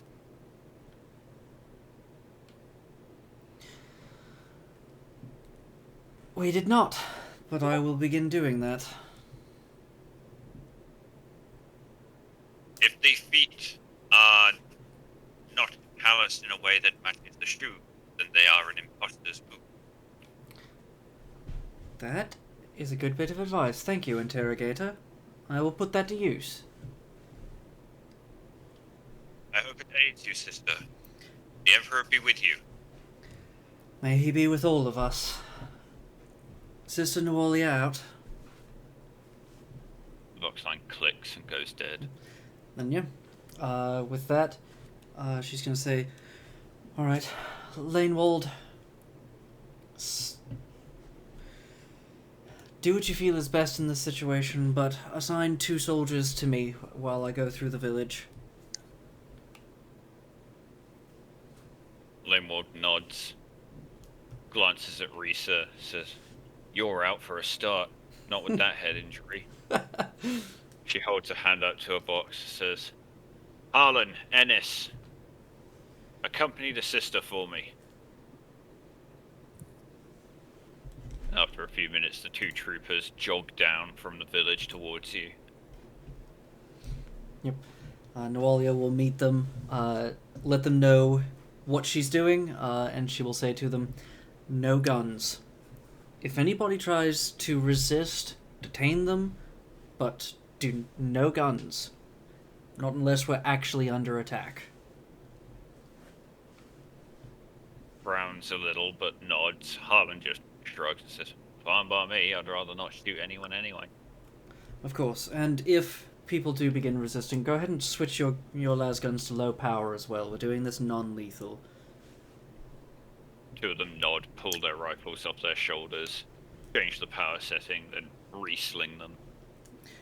And then she's going to look to her left. She's going to say, "Before we go door to door, we're going to check that warehouse. Make sure no one's hiding in there." The 2 troopers nod and begin to follow you. Yep. And, yeah, we will go and investigate the warehouse. Yeah. The main front door, the bay door, is currently locked. A large padlock at the at floor level, barring the way. But going around the side, you find the back door is unlocked. And stepping in, you find yourself in the darkened warehouse. There are very few windows in the warehouse proper. None, in fact. The only window appears to be in the small office building, office room, sort of, in the front corner. Yep. Ennis and Harlan turn on their stab lights and begin panning them around, Noel- revealing tall shelving piled high with crates of produce, dried animal meat, etc. Noel is going to look for a light switch. Yeah, bit of casting about and you find it. Flicking it on, there's a clatter and the crackle of electricity as a series of lumen globes hanging from exposed wires in the ceiling flicker on, bathing the area in light. Yep. With that, she's going to say, "Alright, Harlan, watch the door. Ennis, let's you and me spread out. We'll search through this place." Nods and begins working his way down one of the lines of shelving. Do you want investigation or awareness? I'd say awareness for this. Okay. 5 and a glory. Alright, not bad. And Ennis gets the same. He hits 5 as well. Damn. He gets exactly the same roll except for 1 dice.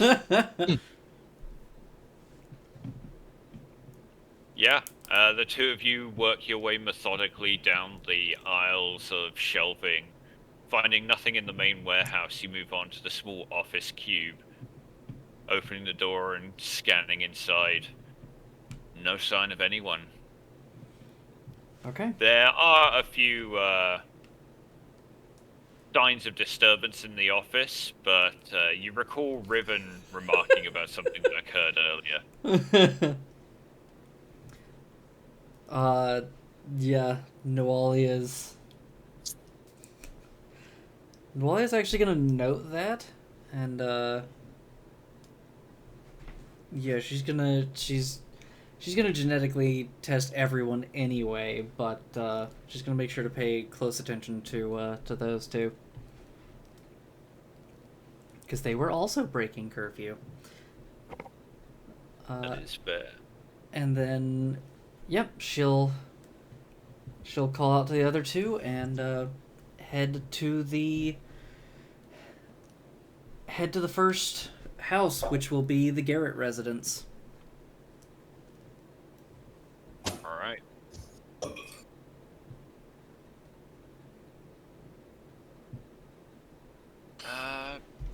Considering we're 5 minutes off, I'll avoid getting into a conversation and then having to cut it off. Yeah. And I'll say we will call it there for now. As you slowly drag the door away.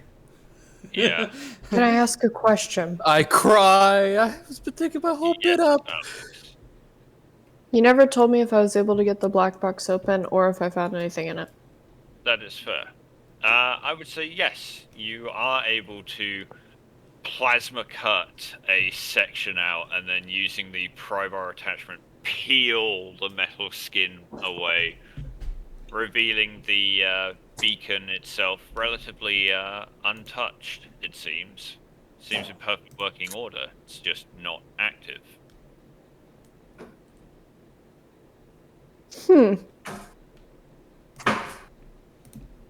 You said if there was going to be any kind of memory or computer anything, it would be in this. Yeah, there is a data drive hooked up to the very simple cogitator system attached to the beacon. Could I see if there's anything weird internally, like data-wise? I think you'd have to give me another tech roll.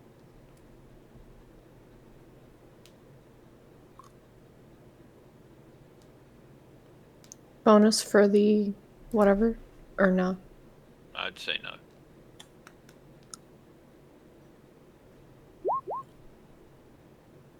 Fuck you. Alright. Yeah.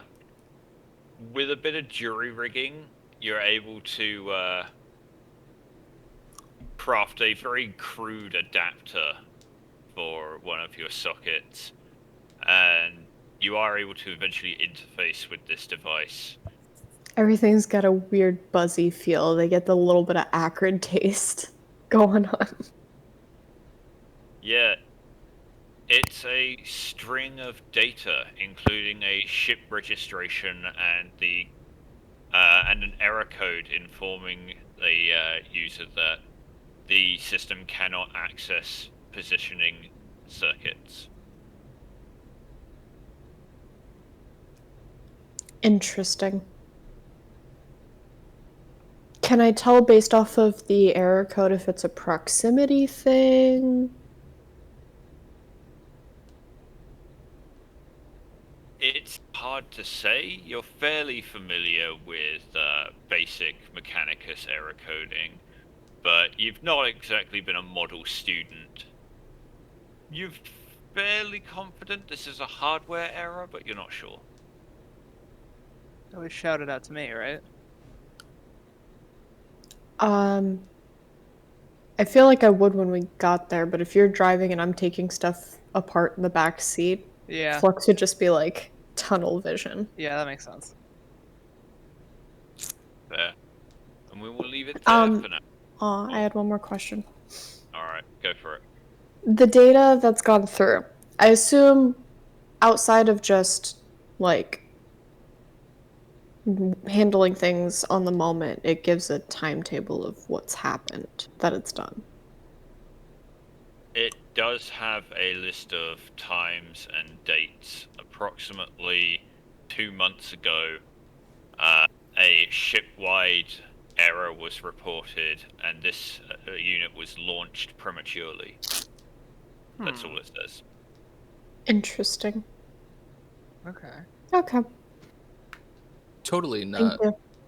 a fucking mutant snuck its way onto the escape pod because it didn't want to be in the underdecks.